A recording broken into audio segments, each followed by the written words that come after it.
ਜਦੋਂ ਇਮੀਗ੍ਰੇਸ਼ਨ ਵਾਲਿਆਂ ਕੋਲ ਜਾਂਦੇ ਆ ਇਮੀਗ੍ਰੇਸ਼ਨ ਵਾਲਿਆਂ ਦੇ ਇੱਕ ਦੋ ਵਾਰ ਤਾਂ ਕਹਿੰਦੇ ਹੁਣ ਇਹ ਵੀ ਐਕਸਪੀਰੀਅੰਸ ਹੋਣ ਲੱਗ ਗਿਆ। ਪਿੰਡਾਂ 'ਚ ਗੱਲਾਂ ਹੁੰਦੀਆਂ, ਕਹਿੰਦੇ ਜਿੰਨਾ ਚਿਰ ਇੱਕ ਦੋ ਜਣਿਆਂ ਤੋਂ ਪੈਸੇ ਗਵਾ ਨਾ ਬੈਠੀਏ ਉਹਨਾਂ ਚਿਰ ਆਪ ਨੂੰ ਵੀ ਹਿਸਾਬ ਜਾ ਨਹੀਂ ਆਉਂਦਾ। ਫਿਰ ਤੀਜੀ ਚੌਥੀ ਵਾਰੀ ਯਾਨੀ ਕਿ ਪੈਸੇ ਲੁੱਟਣ ਦਾ ਬਹੁਤ ਵੱਡਾ ਇੱਕ ਕਾਰਨ ਰਹਿੰਦਾ।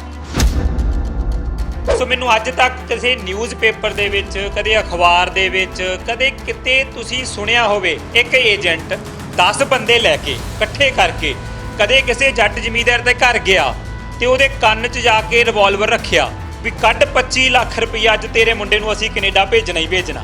ਅੱਜ ਤੱਕ ਐ ਹੋਇਆ ਕਦੇ? ਅਸੀਂ ਪਹਿਲਾਂ ਏਜੰਟਾਂ ਦੇ ਦਫ਼ਤਰਾਂ 'ਚ ਜਾਂਦੇ ਹਾਂ, ਫਿਰ ਅਸੀਂ ਉੱਥੇ ਬੈਠਦੇ ਹਾਂ, ਉਹਨਾਂ ਦੀਆਂ ਮਿੱਠੀਆਂ ਮਿੱਠੀਆਂ ਗੱਲਾਂ ਸੁਣਦੇ ਹਾਂ, ਫਿਰ ਚਾਹ ਪੀਂਦੇ ਹਾਂ ਉਹਨਾਂ ਕੋਲੋਂ, ਨਾਲੇ 25-30 ਲੱਖ ਰੁਪਈਆ ਉਹਨਾਂ ਦੇ ਹੱਥ 'ਚ ਦੇ ਕੇ ਆਉਂਦੇ ਹਾਂ ਵੀ ਆ ਲਓ ਜੀ, ਜਿਵੇਂ ਕਿਵੇਂ ਮਰਜ਼ੀ ਕਰਕੇ ਮੁੰਡੇ ਨੂੰ ਅਮਰੀਕਾ ਪਹੁੰਚਾ ਦਿਓ, ਕੈਨੇਡਾ ਪਹੁੰਚਾ ਦਿਓ। ਅਨਪੜ੍ਹ ਮਾਂ ਸਾਡੀ ਬਜ਼ੁਰਗ ਵੀ ਜਦੋਂ ਗੈਸ ਦਾ ਪਾਈਪ ਵੀ ਲੈਣ ਜਾਂਦੀ ਹੈ ਨਾ, ਉਹ ਵੀ ਪੁੱਛਦੀ ਆ ਵੀ ਭਾਈ ਇਹਦੇ ਤੇ ISI ਲਿਖਿਆ ਹੋਇਆ, ਕਿਉਂਕਿ ਉਹਦੇ ਕਿਸੇ ਪੋਤੇ ਜਾਂ ਪੋਤੀ ਨੇ ਜਾਂ ਕਿਸੇ ਘਰੋਂ ਦੱਸਿਆ ਹੁੰਦਾ ਵੀ ਮਾਂ ਇਹਦੇ ਤੇ ISI ਦੀ ਐ ਚੌਰਸ ਜੀ ਡੱਬੀ ਬਣੀ ਹੋਊਗੀ, ਉਹ ਲੈ ਕੇ 50 ਰੁਪਏ ਦਾ ਗੈਸ ਦਾ ਪਾਈਪ ਤਾਂ ਅਸੀਂ ਚੈੱਕ ਕਰਕੇ ਲੈ ਕੇ ਆਉਣਾ। 25 ਲੱਖ ਰੁਪਈਆ ਆਪਣੇ ਬੱਚੇ ਨੂੰ ਦੇਣ ਲੱਗੇ ਏਜੰਟ, ਉਹਦੀਆਂ ਗੱਲਾਂ 'ਚ ਆ ਜਾਣਾ।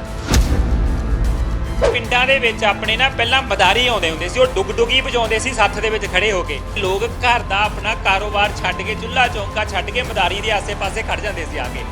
ਉਹ ਮਦਾਰੀ ਕੀ ਕਹਿੰਦਾ ਸੀ, ਦੇਖੋ ਮੈਂ ਸਿੱਕੇ ਦੇ 2 ਸਿੱਕੇ ਬਣਾਉਂਗਾ, ਦੇਖੋ ਮੈਂ ਬੰਦਾ ਗਾਇਬ ਕਰ ਦੂੰਗਾ। ਵੀ ਭਲਿਆ ਮਾਨਸਾ, ਜੇ ਉਹ ਸਿੱਕੇ ਦੇ 2 ਸਿੱਕੇ ਬਣਾ ਦਿੰਦਾ ਹੁੰਦਾ, ਤੁਹਾਡੀ ਸੱਥ ਤੇ ਬੈਠ ਕੇ ਡੁਗ-ਡੁਗੀ ਵਜਾਉਂਦਾ? ਜਿਹੜੇ ਏਜੰਟ ਨੇ, ਇਹ ਮਦਾਰੀ ਨੇ, ਇਹਨਾਂ ਨੇ ਤਾਂ ਡੁਗ-ਡੁਗੀ ਵਜਾਉਣੀ ਆ। ਆਜੋ ਕੈਨੇਡਾ, ਅਮਰੀਕਾ, ਆ ਜਹਾਜ਼ ਖੜਾ ਮੇਰਾ, ਇੱਥੋਂ ਹੀ ਭਜਾ ਦੂੰਗਾ। ਸਮਝਦਾਰ ਅਸੀਂ ਆ ਕਿ ਨਹੀਂ ਸਮਝਦਾਰ ਆ ਅਸੀਂ? ਉਹ ਇੱਕ ਏਜੰਟ ਨੂੰ ਪੈਸੇ ਦਿੰਦਾ ਵੀ ਆ ਲੈ 25 ਲੱਖ ਰੁਪਇਆ ਤੇ ਮੇਰੇ ਬੱਚੇ ਨੂੰ ਜਿੱਦਾਂ ਮਰਜ਼ੀ ਅਮਰੀਕਾ ਭੇਜ ਦੇ, ਤੇ ਜਦੋਂ ਵੀਜ਼ਾ ਵੀ ਆ ਜਾਂਦਾ, ਟਿਕਟ ਵੀ ਆ ਜਾਂਦੀ ਆ, ਤਾਂ ਇੰਨੇ ਅਨਪੜ੍ਹਾਂ ਅਸੀਂ ਵੀ ਟਿਕਟ ਅਮਰੀਕਾ ਦੀ ਆ ਪੈਸੇ, ਟਿਕਟ ਮੈਕਸੀਕੋ ਦੀ ਆ ਪੈਸੇ ਅਮਰੀਕਾ ਦੇ ਦਿੱਤੇ ਆ, ਟਿਕਟ ਦੁਬਈ ਦੀ ਆ ਤੇ ਪੈਸੇ ਅਮਰੀਕਾ ਦੇ ਦਿੱਤੇ ਆ। ਇੰਨੇ ਹੀ ਅਨਪੜ੍ਹਾਂ ਸੀ, ਸਾਨੂੰ ਟਿਕਟ ਨਹੀਂ ਪੜ੍ਹਨੀ ਆਉਂਦੀ। ਮੈਂ ਇੱਕ ਪਿਓ ਆ ਅਗਰ, ਤੇ ਮੈਂ ਇੱਕ ਏਜੰਟ ਨੂੰ 25 ਲੱਖ ਰੁਪਇਆ ਦਿਨਾ ਜਾ ਕੇ ਵੀ ਆ ਲਓ ਮੇਰੇ ਮੁੰਡੇ ਨੂੰ ਤੁਸੀਂ ਮੈਕਸੀਕੋ ਦਾ ਬਾਰਡਰ ਟਪਾ ਦਿਓ, ਮੇਰੇ ਤੇ ਕਤਲ ਦਾ ਕੇਸ ਕਿਉਂ ਨਹੀਂ ਚੱਲਣਾ ਚਾਹੀਦਾ? ਹੁਣ ਇੱਕ ਕਲਾਸ ਦੇ ਵਿੱਚ 10 ਬੱਚੇ ਬੈਠੇ ਅਲੱਗ ਰੌਲਾ ਪਾਉਣ, 90 ਬੱਚੇ ਬੈਠ ਕੇ ਅਲੱਗ ਰੌਲਾ ਪਾਉਣ, ਸੁਣੂਗਾ ਕਿੰਨਾ ਦਾ ਰੌਲਾ? 90 ਦਾ ਸੁਣੂਗਾ। ਇੱਥੇ ਆ ਜਾਓ ਜੀ, ਬਿਨਾਂ ਆਈਲੈਟਸ ਤੋਂ ਤੁਹਾਨੂੰ ਕੈਨੇਡਾ ਭੇਜਦੇ ਆ। ਇਹੋ ਜਿਹੀਆਂ ਐਡ ਦੇਖਦੇ ਆ, ਦੇਖੋ ਜੀ ਮੈਂ 5.5 ਦੇ ਵਿੱਚ 2 ਬੈਂਡ 5.5 ਦੇ ਵਿੱਚ ਬੱਚੇ ਦਾ ਕੈਨੇਡਾ ਵੀਜ਼ਾ ਲਵਾਤਾ। ਮੈਂ ਕਹਿੰਦਾ ਇਹ ਕੋਈ ਬਹਾਦਰੀ ਆ ਵੀ ਤੁਸੀਂ ਇਹ ਦੇਖੋ ਜੀ, ਮੈਂ ਟ੍ਰੇਨ ਦੇ ਮੂਹਰ ਦੀ ਭੱਜ ਕੇ ਨੰਗਿਆ ਤੇ ਬਚ ਗਿਆ। ਇਹ ਕੋਈ ਬਹਾਦਰੀ ਆ? ਕੀ ਐ ਕਰਨਾ ਚਾਹੀਦਾ? ਮਤਲਬ ਤੁਸੀਂ ਇੱਕ ਬੱਚੇ ਨੂੰ 2, 5.5 ਜਾਂ 1, 5.5 ਕੈਨੇਡਾ ਦਾ ਵੀਜ਼ਾ ਲਵਾਤਾ, ਤੁਸੀਂ ਕਿਹੜਾ ਚਿਤੌੜਗੜ੍ਹ ਦਾ ਕਿਲਾ ਫਤਿਹ ਕਰਵਾਤਾ ਬੱਚੇ ਨੂੰ, ਉਹ ਤੁਸੀਂ ਤੁੱਕਾ ਮਾਰਿਆ ਉਹਦਾ। ਇਹ ਦਿਖਾ ਕੇ ਕਿ ਤੁਸੀਂ 100 ਹੋਰ ਨੂੰ ਗੁੰਮਰਾਹ ਕਰਨਾ ਚਾਹੁੰਦੇ ਹੋ ਵੀ ਆਜੋ ਤੁਹਾਡਾ ਵੀ ਆ ਜਾਊਗਾ, ਔਰ ਉਹ 100 ਚੋਂ 95 ਦੀ ਜ਼ਿੰਦਗੀ ਖਰਾਬ ਕਰਨਾ ਚਾਹੁੰਦੇ ਹੋ ਤੁਸੀਂ ਸਿਰਫ ਇੱਕ ਬੱਚਾ ਦਿਖਾ ਕੇ, ਜਾਂ ਤੁਸੀਂ ਉਹ ਬੱਚਿਆਂ ਨੂੰ ਇੱਕ ਰਸਤਾ ਦਿਖਾਉਂਦੇ ਹੋ ਵੀ ਲੋੜ ਨਹੀਂ ਹੁੰਦੀ ਆਈਲੈਟਸ ਕਰਨ ਦੀ। ਜਿਹਦੇ ਕੋਲੋਂ ਇੱਥੋਂ 6 ਬੈਂਡ ਨਹੀਂ ਹੋਏ, ਕੈਨੇਡਾ ਦੇ ਪ੍ਰੋਫੈਸਰ ਜਿਹੜੇ ਗੋਰੇ ਨੇ, ਕਿ ਉਹਨਾਂ ਤੋਂ ਪੜੂਗਾ ਕਿਵੇਂ, ਉਹਨਾਂ ਤੋਂ ਸਿੱਖੂਗਾ ਕਿਵੇਂ? ਇੱਕ ਭਾਜੀ ਕੋਰਸ ਆ ਕੈਨੇਡਾ ਦੇ ਇੱਕ ਕਾਲਜ ਦੇ ਵਿੱਚ, ਐਮਰਜੈਂਸੀ ਮੈਨੇਜਮੈਂਟ ਦਾ ਕੋਰਸ ਆ। ਐਮਰਜੈਂਸੀ ਮੈਨੇਜਮੈਂਟ ਦੇ ਕੋਰਸ ਦਾ ਮਤਲਬ ਹੈ ਵੀ ਕਿ ਜਦੋਂ ਕੋਈ ਕੁਦਰਤੀ ਆਫਤ ਆਊਗੀ, ਜਾਂ ਜਦੋਂ ਵੀ ਕੋਈ ਕੁਝ ਵੀ ਸੁਨਾਮੀ ਜਾਂ ਕੁਝ ਵੀ ਦੁਰਘਟਨਾ ਹੋਈ, ਤਾਂ ਉਹ ਲੋਕ ਚਾਹੀਦੇ ਹੁੰਦੇ ਨੇ। ਭਾਜੀ ਹੁਣ ਮੈਨੂੰ ਇਹ ਦੱਸੋ ਵੀ ਉਹ ਕੋਰਸ ਬੱਚਿਆਂ ਨੂੰ ਦਬਾ ਕੇ ਕਾਲਜ ਦੇ ਵਿੱਚ ਏਜੰਟ ਭੇਜੀ ਜਾਂਦੇ ਆ। ਏਜੰਟਾਂ ਨੂੰ ਇਹ ਨਹੀਂ ਪਤਾ ਕਿ ਇਹਦੀਆਂ ਕਰੀਅਰ ਓਪਰਚੁਨਿਟੀਜ਼ ਕੀ ਨੇ ਕੋਰਸ ਦੀਆਂ। ਕੀ ਜਿਹੜੀ ਸੁਨਾਮੀ ਆ ਜਾਂ ਕੁਦਰਤੀ ਆਫਤ ਹੈਗੀ, ਇਹ ਸ਼ਤਾਬਦੀ ਆ ਵੀ ਹਰ 3 ਘੰਟੇ ਬਾਅਦ ਆਉਣੀ ਆ? ਬੱਚੇ ਜਾ ਕੇ ਕਰਕੇ ਵਿਹਲੇ, ਇਹਨਾਂ ਨੂੰ ਜੌਬ ਨਹੀਂ ਮਿਲਦੀਆਂ। ਤੁਸੀਂ ਮੇਰੇ ਕੋਲ ਆਏ, ਮੇਰੀ ਕੋਈ ਜਾਣ ਨਹੀਂ, ਕੋਈ ਪਛਾਣ ਨਹੀਂ, ਮੈਂ ਤੁਹਾਨੂੰ ਅੱਜ ਤੋਂ ਪਹਿਲਾਂ ਕਦੇ ਦੇਖਿਆ ਵੀ ਨਹੀਂ। ਤੁਸੀਂ ਮੇਰੇ ਕੋਲ ਆਏ, ਮੈਂ ਤੁਹਾਨੂੰ ਕਹਿੰਦਾ ਵੀ ਤੁਹਾਡੀ ਐਮਬੈਸੀ ਫੀਸ ਵੀ ਮੈਂ ਦਊਂਗਾ, ਤੁਹਾਡੀਆਂ ਸਾਰੀਆਂ ਫੀਸਾਂ ਮੈਂ ਦਊਂਗਾ, ਤੁਸੀਂ ਮੇਰੇ ਭੂਆ ਦੇ ਮੁੰਡੇ ਹੋ। ਤੇ ਮੈਂ ਕਹਿੰਦਾ ਰਿਸ਼ਤੇਦਾਰ ਨਹੀਂ, ਅੱਜ ਦੇ ਟਾਈਮ 'ਚ ਰਿਸ਼ਤੇਦਾਰ ਨੂੰ ਦਿੰਦਾ 10,000 ਰੁਪਏ ਆਧਾਰ ਆ, ਤੇ ਮੈਂ ਤੁਹਾਡਾ ਬਿਨਾਂ ਜਾਣ ਪਛਾਣ ਤੋਂ ਹੀ ਮਤਲਬ ਤੁਹਾਡੇ ਸਾਰੇ ਪੈਸੇ ਮੈਂ ਆਪ ਭਰਨ ਨੂੰ ਤਿਆਰ ਬੈਠਾ। ਕਿਉਂ? ਕਿ ਜਦੋਂ ਤੁਸੀਂ ਕਾਲਜ ਜਾ ਸਕਦੇ ਹੋ, ਕਾਲਜ ਦੀ ਫੀਸ ਦੇ ਕੇ, ਇੱਕ ਕਾਲਜ ਦੀ ਫੀਸ ਦੇ ਕੇ ਕਾਲਜ ਜਾ ਸਕਦੇ ਹੋ, ਅੰਬੈਸੀ ਫੀਸ ਦੇ ਕੇ ਜਾ ਸਕਦੇ ਹੋ। 5 ਤੋਂ 7 ਲੱਖ ਰੁਪਏ ਦਾ ਮੋਟਾ ਟੀਕਾ ਲਵਾਉਣੇ ਕਿਉਂ ਏਜੰਟਾਂ ਤੋਂ? ਸਵਾਦ ਆਉਂਦਾ ਤੁਹਾਨੂੰ ਜ਼ਿਆਦਾ ਲਵਾਉਣ ਦਾ? ਮਤਲਬ ਤੁਸੀਂ ਕਿਉਂ ਦਿੰਦੇ ਹੋ ਐਕਸਟਰਾ ਪੈਸੇ ਲੋਕਾਂ ਨੂੰ? ਇਸ ਲਈ ਕਿ ਉੱਕਾ ਪੁੱਕਾ ਕਰ ਦਿਓ। ਉੱਕੇ ਪੁੱਕੇ ਦੇ ਵਿੱਚ ਕੋਈ ਗਵਰਨਮੈਂਟ ਕਾਲਜ ਨਹੀਂ ਹੁੰਦਾ, ਪ੍ਰਾਈਵੇਟ ਕਾਲਜ ਹੁੰਦੇ ਆ ਜਿਨ੍ਹਾਂ ਦੇ ਵਰਕ ਪਰਮਿਟ ਵੀ ਨਹੀਂ ਅੱਗੇ ਬੱਚਿਆਂ ਨੂੰ ਮਿਲਣੇ, ਫਿਰ ਉਹਨਾਂ ਨੂੰ ਖਰਾਬ ਕੀਤਾ ਜਾਂਦਾ। ਸੋ ਮੇਰੀ ਰਿਕੁਐਸਟ ਹੱਥ ਜੋੜ ਕੇ ਇਹ ਆ, ਤੁਸੀਂ ਦੱਸੋ ਕਿ ਕੀ ਤੁਸੀਂ ਆਪਣੇ ਬੱਚਿਆਂ ਨੂੰ ਕੈਨੇਡਾ ਭੇਜਣਾ ਚਾਹੁੰਦੇ ਹੋ ਜਾਂ ਕੈਨੇਡਾ ਭੇਜ ਕੇ ਕਾਮਯਾਬੀ ਦੀਆਂ ਬੁਲੰਦੀਆਂ ਤੇ ਪਹੁੰਚਦਾ ਦੇਖਣਾ ਚਾਹੁੰਦੇ ਹੋ।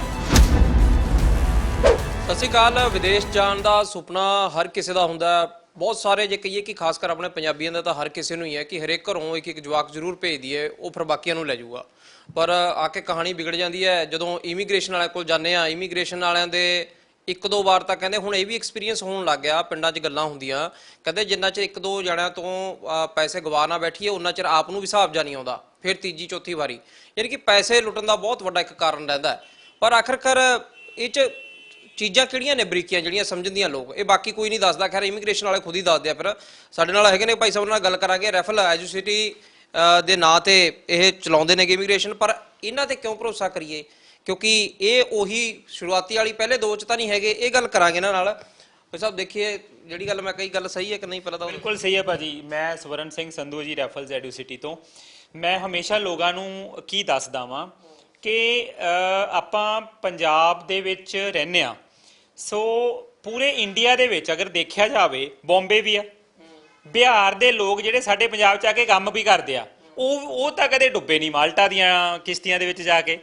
ਤੇ ਔਰ ਸਾਡੇ ਤੋਂ ਮਹਾਰਾਸ਼ਟਰ ਦੇ ਲੋਕ, ਮਤਲਬ ਲਾ ਲਓ ਵੀ ਜੇ ਇੱਥੇ ਜ਼ਿਮੀਂਦਾਰ ਆ ਨਾ, ਕੋਈ ਤਕੜਾ ਜ਼ਿਮੀਂਦਾਰ ਜਿਹਦੇ ਲਾ ਲਓ ਵੀ 100 ਕਿੱਲੇ ਵੀ ਜ਼ਮੀਨ ਹੋਣਗੇ, ਅਗਰ ਉਹ 100 ਕਿੱਲੇ ਵੀ ਵੇਚ ਦਵੇ ਨਾ ਤਾਂ ਮੁੰਬਈ ਦੇ ਵਿੱਚ ਇੱਕ ਘਰ ਨਹੀਂ ਆਉਂਦਾ। ਐਡੇ ਐਡੇ ਤਕੜੇ ਲੋਕ ਨੇ ਹਨਾ, ਉੱਥੇ ਪੈਸਾ ਵੀ ਉਹਨਾਂ ਕੋਲ। ਉਹ ਵੀ ਨਹੀਂ ਕਦੇ ਮੈਕਸੀਕੋ ਦੇ ਜੰਗਲਾਂ ਦੇ ਵਿੱਚੋਂ ਦੀ ਕਦੇ ਗਏ। ਮੈਨੂੰ ਸਮਝ ਨਹੀਂ ਆਉਂਦੀ ਵੀ ਪੰਜਾਬ ਹੀ ਕਿਉਂ, ਕਿਉਂਕਿ ਸਾਡੇ 'ਚ ਫਰਸਟ੍ਰੇਸ਼ਨ ਇੰਨੀ ਵਧੀ ਪਈ ਆ ਕਿ ਬਸ ਬਾਏ ਹੁੱਕ ਬਾਏ ਕਰੁੱਕ। ਮੈਂ ਇੱਕ ਟੀਵੀ ਤੇ ਡਿਬੇਟ ਕਰ ਰਿਹਾ ਸੀਗਾ ਜੀ, ਉੱਥੇ ਨਾਲ ਹੀ ਕੋਈ ਪੋਲੀਟੀਕਲ ਵੀ ਸੀਗੇ ਮੈਡਮ, ਉਹਨਾਂ ਨਾਲ ਮੇਰੀ ਥੋੜੀ ਜਿਹੀ ਬਹਿਸ ਹੋ ਗਈ। ਮੈਂ ਕਹਿ ਇਹ ਰਿਹਾ ਸੀਗਾ, ਟੀਵੀ ਨੇ ਮੈਨੂੰ ਬੁਲਾਇਆ ਔਰ ਉਹ ਇਹ ਸੇਮ ਵਿਸ਼ੇ ਤੇ ਗੱਲ ਹੋ ਰਹੀ ਸੀ। ਮੈਂ ਇਹ ਕਹਿ ਰਿਹਾ ਸੀਗਾ ਵੀ ਜਦੋਂ ਅਸੀਂ ਇੱਕ ਏਜੰਟ ਆ, ਆਪਾਂ ਹਮੇਸ਼ਾ ਨਾ ਏਜੰਟ ਵੀ ਆਹ ਏਜੰਟ ਨੇ ਕਰਤਾ, ਆਹ ਏਜੰਟ ਨੇ ਕਰਤਾ। ਇੱਕ ਮੈਨੂੰ ਭਾਜੀ ਗੱਲ ਦੱਸਿਓ, ਤੁਸੀਂ ਦੱਸਿਓ, ਚਲੋ ਸਾਰਿਆਂ ਤੋਂ ਹਟ ਕੇ ਪਰਸਨਲੀ ਤੁਸੀਂ ਮੈਨੂੰ ਆਪਣਾ ਓਪੀਨੀਅਨ ਦੱਸਿਓ ਵੀ ਇਹਦੇ 'ਚ ਕੀ ਆ। ਜਾਂ ਤੁਸੀਂ ਜਿੱਦਾਂ ਹੁਣ ਚੈਨਲ ਦੇ ਵਿੱਚੋਂ ਤੁਸੀਂ ਤਾਂ ਰੋਜ਼ ਮੇਰੇ ਵਰਗੇ 10 ਬੰਦਿਆਂ ਦੀ ਇੰਟਰਵਿਊਜ਼ ਲੈਂਦੇ ਹੋ। ਸੋ ਮੈਨੂੰ ਅੱਜ ਤੱਕ ਕਿਸੇ ਨਿਊਜ਼ਪੇਪਰ ਦੇ ਵਿੱਚ, ਕਦੇ ਅਖਬਾਰ ਦੇ ਵਿੱਚ, ਕਦੇ ਕਿਤੇ ਤੁਸੀਂ ਸੁਣਿਆ ਹੋਵੇ ਇੱਕ ਏਜੰਟ 10 ਬੰਦੇ ਲੈ ਕੇ ਇਕੱਠੇ ਕਰਕੇ ਕਦੇ ਕਿਸੇ ਜੱਟ ਜ਼ਮੀਂਦਾਰ ਦੇ ਘਰ ਗਿਆ ਤੇ ਉਹਦੇ ਕੰਨ 'ਚ ਜਾ ਕੇ ਰਿਵਾਲਵਰ ਰੱਖਿਆ ਵੀ ਕੱਢ 25 ਲੱਖ ਰੁਪਈਆ, ਅੱਜ ਤੇਰੇ ਮੁੰਡੇ ਨੂੰ ਅਸੀਂ ਕੈਨੇਡਾ ਭੇਜਣਾ ਹੀ ਭੇਜਣਾ। ਅੱਜ ਤੱਕ ਐ ਹੋਇਆ ਕਦੇ? ਕਦੇ ਸੁਣਿਆ ਆਪਾਂ ਵੀ ਕਦੇ ਏਜੰਟ ਗਿਆ ਹੋਵੇ ਤੇ ਉਹਨੇ ਬਾਉਂਸਰ ਹੋਣ ਉਹਦੇ ਨਾਲ 25-30 ਤੇ ਕੰਨ ਪੱਟੀ ਤੇ ਰਿਵਾਲਵਰ ਰੱਖ ਕੇ ਉਹਨੇ ਕਿਹਾ ਹੋਵੇ ਮੈਂ ਤੁਹਾਡੇ ਮੁੰਡੇ ਨੂੰ ਬਾਹਰ ਭੇਜਣਾ? ਨਹੀਂ। ਅਸੀਂ ਕੀ ਕਰਦੇ ਹਾਂ, ਅਸੀਂ ਪਹਿਲਾਂ ਏਜੰਟਾਂ ਦੇ ਦਫ਼ਤਰਾਂ 'ਚ ਜਾਂਦੇ ਹਾਂ, ਫਿਰ ਅਸੀਂ ਉੱਥੇ ਬੈਠਦੇ ਹਾਂ, ਉਹਨਾਂ ਦੀਆਂ ਮਿੱਠੀਆਂ ਮਿੱਠੀਆਂ ਗੱਲਾਂ ਸੁਣਦੇ ਹਾਂ, ਫਿਰ ਚਾਹ ਪੀਂਦੇ ਹਾਂ ਉਹਨਾਂ ਕੋਲੋਂ, ਨਾਲੇ 25-30 ਲੱਖ ਰੁਪਈਆ ਉਹਨਾਂ ਦੇ ਹੱਥ 'ਚ ਦੇ ਕੇ ਆਉਂਦੇ ਹਾਂ ਵੀ ਆ ਲਓ ਜੀ, ਜਿਵੇਂ ਕਿਵੇਂ ਮਰਜ਼ੀ ਕਰਕੇ ਮੁੰਡੇ ਨੂੰ ਅਮਰੀਕਾ ਪਹੁੰਚਾ ਦਿਓ, ਕੈਨੇਡਾ ਪਹੁੰਚਾ ਦਿਓ। ਕਹਿੰਦੇ ਤਾਂ ਕਰਕੇ ਕਿਉਂਕਿ ਕਹਿੰਦੇ ਏਜੰਟ ਨੇ ਬੈਠੇ ਬੈਠੇ ਨਾ ਉਹਨੂੰ ਜਹਾਜ਼ ਪਹਿਲਾਂ ਹੀ ਬਿਠਾਤਾ ਹੁੰਦਾ, ਉਹ ਖੈਰ ਕੱਪੜੇ ਚੱਕਣੀ ਜਾਂਦੇ ਆ ਘਰੇ। ਪਰ ਬਾਜੀ ਮੇਰੀ ਗੱਲ ਸੁਣੋ, ਅੱਜ ਦੇ ਯੁੱਗ ਦੇ ਵਿੱਚ ਤੁਹਾਡੀ ਮੈਂ ਗੱਲ ਦਾ ਜਵਾਬ ਦੇਣਾ। ਅੱਜ ਦੇ ਯੁੱਗ ਦੇ ਵਿੱਚ ਆਪਣੀ ਇੱਕ ਅਨਪੜ੍ਹ ਮਾਂ ਸਾਡੀ ਬਜ਼ੁਰਗ ਵੀ ਜਦੋਂ ਗੈਸ ਦਾ ਪਾਈਪ ਵੀ ਲੈਣ ਜਾਂਦੀ ਹੈ ਨਾ, ਉਹ ਵੀ ਪੁੱਛਦੀ ਆ ਵੀ ਭਾਈ ਇਹਦੇ ਤੇ ISI ਲਿਖਿਆ ਹੋਇਆ, ਕਿਉਂਕਿ ਉਹਦੇ ਕਿਸੇ ਪੋਤੇ ਜਾਂ ਪੋਤੀ ਨੇ ਜਾਂ ਕਿਸੇ ਘਰੋਂ ਦੱਸਿਆ ਹੁੰਦਾ ਵੀ ਮਾਂ ਇਹਦੇ ਤੇ ISI ਦੀ ਐ ਚੌਰਸ ਜੀ ਡੱਬੀ ਬਣੀ ਹੋਊਗੀ, ਉਹ ਲੈ ਕੇ 50 ਰੁਪਏ ਦਾ ਗੈਸ ਦਾ ਪਾਈਪ ਤਾਂ ਅਸੀਂ ਚੈੱਕ ਕਰਕੇ ਲੈ ਕੇ ਆਉਣਾ। 25 ਲੱਖ ਰੁਪਈਆ ਆਪਣੇ ਬੱਚੇ ਨੂੰ ਦੇਣ ਲੱਗੇ ਏਜੰਟ, ਉਹਦੀਆਂ ਗੱਲਾਂ 'ਚ ਆ ਜਾਣਾ। ਭਾਜੀ ਏਜੰਟ ਦੀਆਂ ਗੱਲਾਂ ਦੇ ਵਿੱਚ ਕੌਣ ਆਉਂਦੇ ਨੇ? ਮੇਰੀ ਗੱਲ ਸੁਣੋ, ਹੁਣ ਪਿੰਡਾਂ ਦੇ ਵਿੱਚ ਆਪਣੇ ਨਾ ਪਹਿਲਾਂ ਮਦਾਰੀ ਆਉਂਦੇ ਹੁੰਦੇ ਸੀ, ਉਹ ਡੁਗਡੁਗੀ ਵਜਾਉਂਦੇ ਸੀ ਸੱਥ ਦੇ ਵਿੱਚ ਖੜੇ ਹੋ ਕੇ, ਉਹ ਡੁਗਡੁਗੀ ਜੀ ਵਜਾਈ ਜਾਂਦੇ ਸੀ। ਸਾਰੇ ਪਿੰਡ ਆਸ-ਪਾਸ ਦੇ ਨਾ ਮੁਹੱਲੇ ਦੇ ਲੋਕ ਘਰ ਦਾ ਆਪਣਾ ਕਾਰੋਬਾਰ ਛੱਡ ਕੇ, ਚੁੱਲ੍ਹਾ ਚੌਂਕਾ ਛੱਡ ਕੇ ਮਦਾਰੀ ਦੇ ਆਸੇ-ਪਾਸੇ ਖੜ ਜਾਂਦੇ ਸੀ ਆ ਕੇ। ਉਹ ਮਦਾਰੀ ਕੀ ਕਹਿੰਦਾ ਸੀ? ਦੇਖੋ ਮੈਂ ਸਿੱਕੇ ਦੇ 2 ਸਿੱਕੇ ਬਣਾਉਂਗਾ, ਦੇਖੋ ਮੈਂ ਬੰਦਾ ਗਾਇਬ ਕਰ ਦੂੰਗਾ। ਵੀ ਭਲਿਆ ਮਾਨਸਾ, ਜੇ ਉਹ ਸਿੱਕੇ ਦੇ 2 ਸਿੱਕੇ ਬਣਾ ਦਿੰਦਾ ਹੁੰਦਾ, ਤੁਹਾਡੀ ਸੱਥ ਤੇ ਬੈਠ ਕੇ ਡੁਗਡੁਗੀ ਵਜਾਉਂਦਾ? ਬਈ ਕਸੂਰ ਮਦਾਰੀ ਦਾ ਨਹੀਂ ਆ, ਕਸੂਰ ਆ ਉਹਨਾਂ ਲੋਕਾਂ ਦਾ ਜਿਹੜਾ ਆਪਣਾ ਕਾਰੋਬਾਰ ਛੱਡ ਕੇ, ਕੰਮ ਛੱਡ ਕੇ ਉਹ ਮਦਾਰੀ ਦੇ ਆਸ-ਪਾਸ ਖੜੇ ਨੇ। ਜਿਹੜੇ ਏਜੰਟ ਨੇ ਇਹ ਮਦਾਰੀ ਨੇ, ਇਹਨਾਂ ਨੇ ਤਾਂ ਡੁਗਡੁਗੀ ਵਜਾਉਣੀ ਆ। ਆਜੋ ਕੈਨੇਡਾ ਅਮਰੀਕਾ, ਆ ਜਹਾਜ਼ ਖੜਾ ਮੇਰਾ, ਇੱਥੋਂ ਹੀ ਭਜਾ ਦੂੰਗਾ। ਸਮਝਦਾਰ ਅਸੀਂ ਆ ਕਿ ਨਹੀਂ ਸਮਝਦਾਰ ਆ ਅਸੀਂ? ਮਤਲਬ ਮੈਂ ਏਜੰਟਾਂ ਦੀ ਕੋਈ ਉਹ ਨਹੀਂ ਕਰਦਾ, ਫੇਵਰ ਨਹੀਂ ਲੈ ਰਿਹਾ ਮੈਂ, ਬਟ ਇਹ ਕਹਿਣਾ ਚਾਹ ਰਿਹਾ। ਮੈਂ ਤੁਹਾਨੂੰ ਦੱਸਣ ਇਹ ਗੱਲ ਲੱਗਿਆ ਸੀ ਵੀ ਟੀਵੀ ਤੇ ਜਿਹੜਾ ਮੇਰਾ ਹੋ ਰਿਹਾ ਸੀਗਾ ਡਿਬੇਟ ਉਹਦੇ ਤੇ ਵੀ ਮੈਂ ਕਹਿਣਾ ਇਹ ਚਾਹ ਰਿਹਾ ਸੀਗਾ ਵੀ ਮੈਨੂੰ ਐਂ ਲੱਗਦਾ ਵੀ ਜਦੋਂ ਇੱਕ ਏਜੰਟ ਨੂੰ ਬੰਦਾ ਪਿਓ ਇੱਕ ਏਜੰਟ ਨੂੰ ਪੈਸੇ ਦਿੰਦਾ ਵੀ ਆ ਲੈ 25 ਲੱਖ ਰੁਪਇਆ ਤੇ ਮੇਰੇ ਬੱਚੇ ਨੂੰ ਜਿੱਦਾਂ ਮਰਜ਼ੀ ਅਮਰੀਕਾ ਭੇਜ ਦੇ, ਤੇ ਜਦੋਂ ਵੀਜ਼ਾ ਵੀ ਆ ਜਾਂਦਾ, ਟਿਕਟ ਵੀ ਆ ਜਾਂਦੀ ਆ, ਤਾਂ ਇੰਨੇ ਅਨਪੜ੍ਹਾਂ ਅਸੀਂ ਵੀ ਟਿਕਟ ਅਮਰੀਕਾ ਦੀ ਆ ਪੈਸੇ, ਟਿਕਟ ਮੈਕਸੀਕੋ ਦੀ ਆ ਪੈਸੇ ਅਮਰੀਕਾ ਦੇ ਦਿੱਤੇ ਆ, ਟਿਕਟ ਦੁਬਈ ਦੀ ਆ ਤੇ ਪੈਸੇ ਅਮਰੀਕਾ ਦੇ ਦਿੱਤੇ ਆ। ਇੰਨੇ ਹੀ ਅਨਪੜ੍ਹਾਂ ਸੀ, ਸਾਨੂੰ ਟਿਕਟ ਨਹੀਂ ਪੜ੍ਹਨੀ ਆਉਂਦੀ। ਸਾਨੂੰ ਪਤਾ ਹੈ, ਉਹਨੇ ਦੱਸਿਆ ਉਹਨੇ ਮਤਲਬ ਏਜੰਟ ਨੇ ਦੱਸਿਆ ਵੀ ਪਹਿਲਾਂ ਜੀ ਮੈਂ ਦੁਬਈ, ਫਿਰ ਦੁਬਈ ਤੋਂ ਮੈਕਸੀਕੋ ਜਾਂ ਫਲਾਣੇ ਤੋਂ ਫਲਾਣੇ ਜਗ੍ਹਾ ਮੈਂ ਫਿਰ ਇਹਨੂੰ ਬੱਚੇ ਨੂੰ ਬਾਹਰ ਭੇਜੂਗਾ ਤੁਹਾਡੇ ਨੂੰ। ਜਦੋਂ ਸਾਨੂੰ ਪਤਾ ਵਾ ਵੀ ਮੈਕਸੀਕੋ ਤੋਂ ਬੱਚਾ ਜਿਹੜਾ ਬਾਰਡਰ ਟੱਪੂਗਾ ਜਾਂ ਤਾਂ ਜੰਗਲਾਂ 'ਚੋਂ ਦੀ ਜਾਊਗਾ ਜਾਂ ਬਾਰਡਰ ਟੱਪੂਗਾ, ਉੱਥੇ ਗੋਲੀ ਵੱਜ ਸਕਦੀ ਆ। ਮੈਂ ਇੱਕ ਪਿਓ ਆ ਅਗਰ, ਤੇ ਮੈਂ ਇੱਕ ਏਜੰਟ ਨੂੰ 25 ਲੱਖ ਰੁਪਇਆ ਦਿਨਾ ਜਾ ਕੇ ਵੀ ਆ ਲਓ ਮੇਰੇ ਮੁੰਡੇ ਨੂੰ ਤੁਸੀਂ ਮੈਕਸੀਕੋ ਦਾ ਬਾਰਡਰ ਟਪਾ ਦਿਓ, ਮੇਰੇ ਤੇ ਕਤਲ ਦਾ ਕੇਸ ਕਿਉਂ ਨਹੀਂ ਚੱਲਣਾ ਚਾਹੀਦਾ? ਏਜੰਟ ਤੇ ਤਾਂ ਚੱਲਣਾ ਚਾਹੀਦਾ ਜੀ। ਪਰ ਏਜੰਟ ਉਦੋਂ ਕਹਿੰਦੇ ਨੇ ਨਾ ਵੀ ਸਾਡੇ ਜੁਗਾੜ ਸੈੱਟ ਨੇਗੇ, ਦੇਖੋ ਅਸੀਂ ਇੰਨੇ ਚਿਰ ਦੇ ਫਿਰਦੇ ਆ, ਸਾਰੇ ਥਾਂ ਲੈ ਜਾਾਂਗੇ। ਮੈਂ ਤਾਂ ਪਿਓ ਆ, ਮੈਂ ਕਿਵੇਂ ਮੰਨਾਂ ਕਿਸੇ ਦੀ ਗੱਲ ਵੀ ਤੁਸੀਂ ਮੇਰੇ ਬੱਚੇ ਨੂੰ ਟਪਾ ਦਿਓ ਉੱਥੋਂ? ਮਤਲਬ ਮੇਰਾ ਕਹਿਣ ਦਾ ਮਤਲਬ ਆ ਵੀ ਪੈਸੇ ਲੈਣ ਵਾਲਾ ਤਾਂ ਗੁਨੇਗਾਰ ਹੈਗਾ ਹੀ ਹੈਗਾ। ਕੀ ਤਾਲੀ ਇੱਕ ਹੱਥ ਨਾਲ ਵੱਜਦੀ ਆ? ਕੀ ਅਸੀਂ ਜਿਹੜੇ ਇਹੋ ਜਿਹੇ ਏਜੰਟਾਂ ਨੂੰ, ਮੈਂ ਭਾਜੀ ਹਮੇਸ਼ਾ ਸਾਰਿਆਂ ਨੂੰ ਕਹਿਣਾ ਹੁੰਦਾ ਵੀ ਤੁਸੀਂ ਅਮਰੀਕਾ ਦੀ ਫੋਰਸ ਮੰਗਾ ਲਓ ਪੰਜਾਬ ਦੇ ਵਿੱਚ, ਪੰਜਾਬ ਦੇ ਏਜੰਟਾਂ ਦਾ ਕੁਝ ਨਹੀਂ ਵਿਗਾੜ ਸਕਦੇ ਤੁਸੀਂ ਅਗਰ ਇਹਨਾਂ ਨੂੰ ਸਹੀ ਕਰਨਾ। ਦੇਖੋ ਮੈਂ ਇਹ ਨਹੀਂ ਕਹਿੰਦਾ ਸਾਰੇ ਬੁਰੇ ਨੇ, ਮੈਂ ਕਹਿ ਰਿਹਾ ਪਰ ਅਨਫੋਰਚੂਨੇਟਲੀ ਮਾੜੀ ਕਿਸਮਤ ਇਹ ਆ ਸਾਡੇ ਵਿੱਚ 90 ਬੁਰੇ ਨੇ, 10 ਹੀ ਚੰਗੇ ਨੇ। ਹੁਣ ਇੱਕ ਕਲਾਸ ਦੇ ਵਿੱਚ 10 ਬੱਚੇ ਬੈਠੇ ਅਲੱਗ ਰੌਲਾ ਪਾਉਣ, 90 ਬੱਚੇ ਬੈਠ ਕੇ ਅਲੱਗ ਰੌਲਾ ਪਾਉਣ, ਸੁਣੂਗਾ ਕਿੰਨਾ ਦਾ ਰੌਲਾ? 90 ਦਾ ਸੁਣੂਗਾ। ਇੱਥੇ ਆ ਜਾਓ ਜੀ ਬਿਨਾਂ ਆਈਲੈਟਸ ਤੋਂ ਤੁਹਾਨੂੰ ਕੈਨੇਡਾ ਭੇਜ ਦਿਆਂ। ਤੁਸੀਂ ਸੁਣਿਆ ਨਹੀਂ ਸੁਮਿਤ ਜੀ, ਮੈਂ ਤੁਹਾਨੂੰ ਦੱਸਾਂ ਇਹੋ ਜਿਹੀਆਂ ਹੈਰਾਨੀਜਨਕ ਐਡ ਦੇਖਦਾ ਅੱਜ ਕੱਲ੍ਹ, ਤਾਂ ਰੀਲਾਂ ਬਣਨ ਲੱਗ ਗਈਆਂ ਬਹੁਤ ਕੁਝ ਹੈ ਨਾ। ਇਹੋ ਜਿਹੀਆਂ ਐਡ ਦੇਖਦੇ ਆ, ਦੇਖੋ ਜੀ ਮੈਂ 5.5 ਦੇ ਵਿੱਚ 2 ਬੈਂਡ 5.5 ਦੇ ਵਿੱਚ ਬੱਚੇ ਦਾ ਕੈਨੇਡਾ ਵੀਜ਼ਾ ਲਵਾਤਾ ਵੀ ਹੁੰਦੇ ਨੇ, ਪਾਸਪੋਰਟ ਵੀ ਦਿਖਾਉਂਦੇ ਨੇ ਉਹਦੇ ਨਾਲ, ਉਹ ਪਾਸਪੋਰਟ ਵੀ ਦਿਖਾਉਂਦੇ ਆ, ਵੀਜ਼ਾ। ਪਹਿਲੀ ਗੱਲ ਤਾਂ ਸਾਨੂੰ ਕੀ ਪਤਾ ਵੀ ਜਿਹੜਾ ਆ ਵੀਜ਼ਾ ਆਇਆ ਇਹਦੇ ਚ 1 5.5 ਸੀ, 2 5.5 ਸੀ, ਚਲੋ ਆ ਗਿਆ। ਮੈਂ ਕਹਿੰਦਾ ਇਹ ਕੋਈ ਬਹਾਦਰੀ ਆ ਵੀ ਤੁਸੀਂ ਇਹ ਦੇਖੋ ਜੀ ਮੈਂ ਟ੍ਰੇਨ ਦੇ ਮੂਹਰ ਦੀ ਭੱਜ ਕੇ ਲੰਘਿਆ ਤੇ ਬਚ ਗਿਆ। ਇਹ ਕੋਈ ਬਹਾਦਰੀ ਆ? ਕੀ ਐ ਕਰਨਾ ਚਾਹੀਦਾ? ਮਤਲਬ ਤੁਸੀਂ ਇੱਕ ਬੱਚੇ ਨੂੰ 2 5.5 ਜਾਂ 1 5.5 ਕੈਨੇਡਾ ਦਾ ਵੀਜ਼ਾ ਲਵਾਤਾ, ਤੁਸੀਂ ਕਿਹੜਾ ਚਿਤੌੜਗੜ੍ਹ ਦਾ ਕਿਲਾ ਫਤਿਹ ਕਰਵਾਤਾ ਬੱਚੇ ਨੂੰ, ਉਹ ਤੁਸੀਂ ਤੁੱਕਾ ਮਾਰਿਆ ਉਹਦਾ। ਇਹ ਦਿਖਾ ਕੇ ਕਿ ਤੁਸੀਂ 100 ਹੋਰ ਨੂੰ ਗੁੰਮਰਾਹ ਕਰਨਾ ਚਾਹੁੰਦੇ ਹੋ ਵੀ ਆਜੋ ਤੁਹਾਡਾ ਵੀ ਆ ਜਾਊਗਾ, ਔਰ ਉਹ 100 ਚੋਂ 95 ਦੀ ਜ਼ਿੰਦਗੀ ਖਰਾਬ ਕਰਨਾ ਚਾਹੁੰਦੇ ਹੋ ਤੁਸੀਂ ਸਿਰਫ ਇੱਕ ਬੱਚਾ ਦਿਖਾ ਕੇ, ਜਾਂ ਤੁਸੀਂ ਉਹ ਬੱਚਿਆਂ ਨੂੰ ਇਹ ਰਸਤਾ ਦਿਖਾਉਂਦੇ ਹੋ ਵੀ ਲੋੜ ਨਹੀਂ ਹੁੰਦੀ ਆਈਲੈਟਸ ਕਰਨ ਦੀ। ਜਿਹਦੇ ਕੋਲੋਂ ਇੱਥੋਂ 6 ਬੈਂਡ ਨਹੀਂ ਹੋਏ, ਕੈਨੇਡਾ ਦੇ ਪ੍ਰੋਫੈਸਰ ਜਿਹੜੇ ਗੋਰੇ ਨੇ, ਕਿ ਉਹਨਾਂ ਤੋਂ ਪੜੂਗਾ ਕਿਵੇਂ? ਉਹਨਾਂ ਤੋਂ ਸਿੱਖੂਗਾ ਕਿਵੇਂ? ਪਰ ਸਾਡੇ ਵਾਲੇ ਤੱਕ ਇਹ ਗੱਲ ਕਹਿੰਦੇ ਨੇ ਨਾ, ਉਹੀ ਗੱਲ ਵੀ ਸਾਨੂੰ ਉੱਥੇ ਭੇਜ ਦਿਓ, ਬਾਕੀ ਜਗ੍ਹਾ ਆਪੀ ਲਈ ਚੱਲਾਂਗੇ, ਉੱਥੇ ਪੜਨ ਤਾਂ ਕੋਈ ਜਾਂਦਾ ਨਹੀਂ ਤੁਹਾਨੂੰ। ਦੇਖੋ ਇਹ ਚ ਇੱਕ ਇਮਾਨਦਾਰੀ ਨਾਲ ਮੰਨਣ ਵਾਲੀ ਗੱਲ ਹੈ ਕਿ ਇਹ ਅਸੀਂ ਪਹਿਲਾਂ ਰੌਲਾ ਤਾਂ ਉਹ ਤੁਹਾਡੀ ਗੱਲ ਸਹੀ ਹੈ ਵੀ 25 ਲੱਖ ਦਾ ਪਾ ਲਿਆ, 20 ਲੱਖ ਦਾ ਫੜਾ ਲਿਆ, ਕਿਸੇ ਨੇ ਪਿਸਤੌਲ ਲਾ ਕੇ ਨਹੀਂ ਲਏ। ਪਰ ਇਹ ਵੀ ਗੱਲ ਮੰਨਣ ਨੂੰ ਕੋਈ ਤਿਆਰ ਨਹੀਂ ਹੈਗਾ ਵੀ ਸਾਨੂੰ ਪਤਾ ਵੀ ਅਸੀਂ ਤਾਂ ਉੱਥੇ ਕੰਮ ਕਰਨ ਚੱਲੇ ਆ, ਪੜਨ ਤਾਂ ਕੋਈ ਜਾਂਦਾ ਹੀ ਨਹੀਂ ਹੈਗਾ। ਉਹ ਠੀਕ ਹੈ ਵੀ ਗੱਲ ਕਿਸੇ ਹਿਸਾਬ ਦੇ ਨਾਲ ਥੋੜੇ ਬਹੁਤੇ ਜਿਹੜੇ ਹੁਸ਼ਿਆਰ ਬੱਚੇ ਨੇ ਉਹ ਪੜ੍ਹ ਲੈਂਦੇ ਨੇਗੇ, ਪੜਨ ਕੋਈ ਨਹੀਂ ਜਾਂਦਾ, ਹਰੇਕ ਕਹਿੰਦਾ ਵੀ ਉੱਥੇ ਕੰਮ ਕਰਨਾ ਰਹਿਣਾ ਹੈ। ਭਾਜੀ ਮੈਂ ਨਾ ਇਹ ਇੱਕ ਨਾ ਲੋਕਾਂ ਦੀ ਮਿੱਥ ਆ, ਔਰ ਇਹ ਮਿੱਥ ਨਾ ਸਾਡੀ ਪੁਰਾਣੀ ਚੱਲੀ ਆ ਰਹੀ ਆ। ਮੈਂ ਤੁਹਾਨੂੰ ਆਪਣੇ ਪਿੰਡ ਦੀ ਇੱਕ ਐਗਜ਼ਾਮਪਲ ਦਿੰਨਾ। ਇੱਕ ਬੰਦਾ 10 ਸਾਲ ਗਰੀਸ ਲਾ ਕੇ ਆਇਆ, ਤੇ 10 ਸਾਲ ਇਹ ਗੱਲ ਮੈਂ ਤੁਹਾਨੂੰ ਦੱਸ ਦਿੰਨਾ ਹੈਗੀ ਆ 95-98 ਦੀ, 95 ਤੋਂ 98 ਦੇ ਵਿੱਚ ਦੀ ਗੱਲ ਆ। ਇੱਕ ਬੰਦਾ ਗਰੀਸ ਤੋਂ 10 ਸਾਲ ਲਾ ਕੇ ਆਇਆ, ਪੈਸੇ ਲੈ ਕੇ ਆਇਆ। ਉਹਨੇ ਲਿਆ ਕੇ ਘਰ ਦੇ ਵਿੱਚ, ਪਿੰਡ ਦੇ ਵਿੱਚ 3 ਮੰਜ਼ਲੀ ਕੋਠੀ ਪਾਈ, ਨਾਲੇ ਟਰੈਕਟਰ ਤੇ ਸਾਰੇ ਸੰਦ ਲੈ ਲਏ ਜਿੰਨੇ ਵੀ ਖੇਤੀਬਾੜੀ ਵਾਲੇ ਹੁੰਦੇ ਆ, 2 ਭੈਣਾਂ ਦਾ ਵਿਆਹ ਕਰਤਾ, ਇੱਕ ਕੰਬਾਈਨ ਵੀ ਲੈ ਲਈ, ਆੜਤ ਦੀ ਦੁਕਾਨ ਵੀ ਖੋਲਤੀ, ਤੇ ਯੂਪੀ ਦੇ ਵਿੱਚ 50 ਕਿੱਲੇ ਵੀ ਜ਼ਮੀਨ ਲੈ ਲਈ। ਉਦੋਂ ਜੀਟੀ ਰੋਡ ਤੇ ਕਿੱਲੇ ਦਾ ਰੇਟ 2 ਲੱਖ, 1.5 ਲੱਖ, 2 ਲੱਖ ਹੁੰਦਾ ਸੀਗਾ ਹਨਾ ਉਹਨਾਂ ਟਾਈਮਾਂ 'ਚ। ਇਹ ਉਹ ਟਾਈਮ ਆ, ਔਰ ਅਸੀਂ ਅੱਜ ਵੀ ਉਹੀ ਚੀਜ਼ ਦਿਮਾਗ ਦੇ ਵਿੱਚ ਲੈ ਕੇ ਬੈਠੇ ਹੋਏ ਆ ਵੀ ਪਤਾ ਨਹੀਂ ਕੈਨੇਡਾ ਜਾਣਾ। ਮੈਨੂੰ ਸਮਝ ਨਹੀਂ ਆਉਂਦੀ ਸੁਮਿਤ ਜੀ, ਮੈਨੂੰ ਇੱਕ ਗੱਲ ਦੱਸਿਓ, ਬੱਚੇ ਆਉਂਦੇ ਆ, ਅਸੀਂ ਐਡੇ ਐਕਸਾਈਟਡ ਹੋ ਜਾਂਦੇ ਆ ਵੀਜ਼ਾ ਆਉਣ ਤੇ। ਵੀਜ਼ਾ ਕੀ ਆ?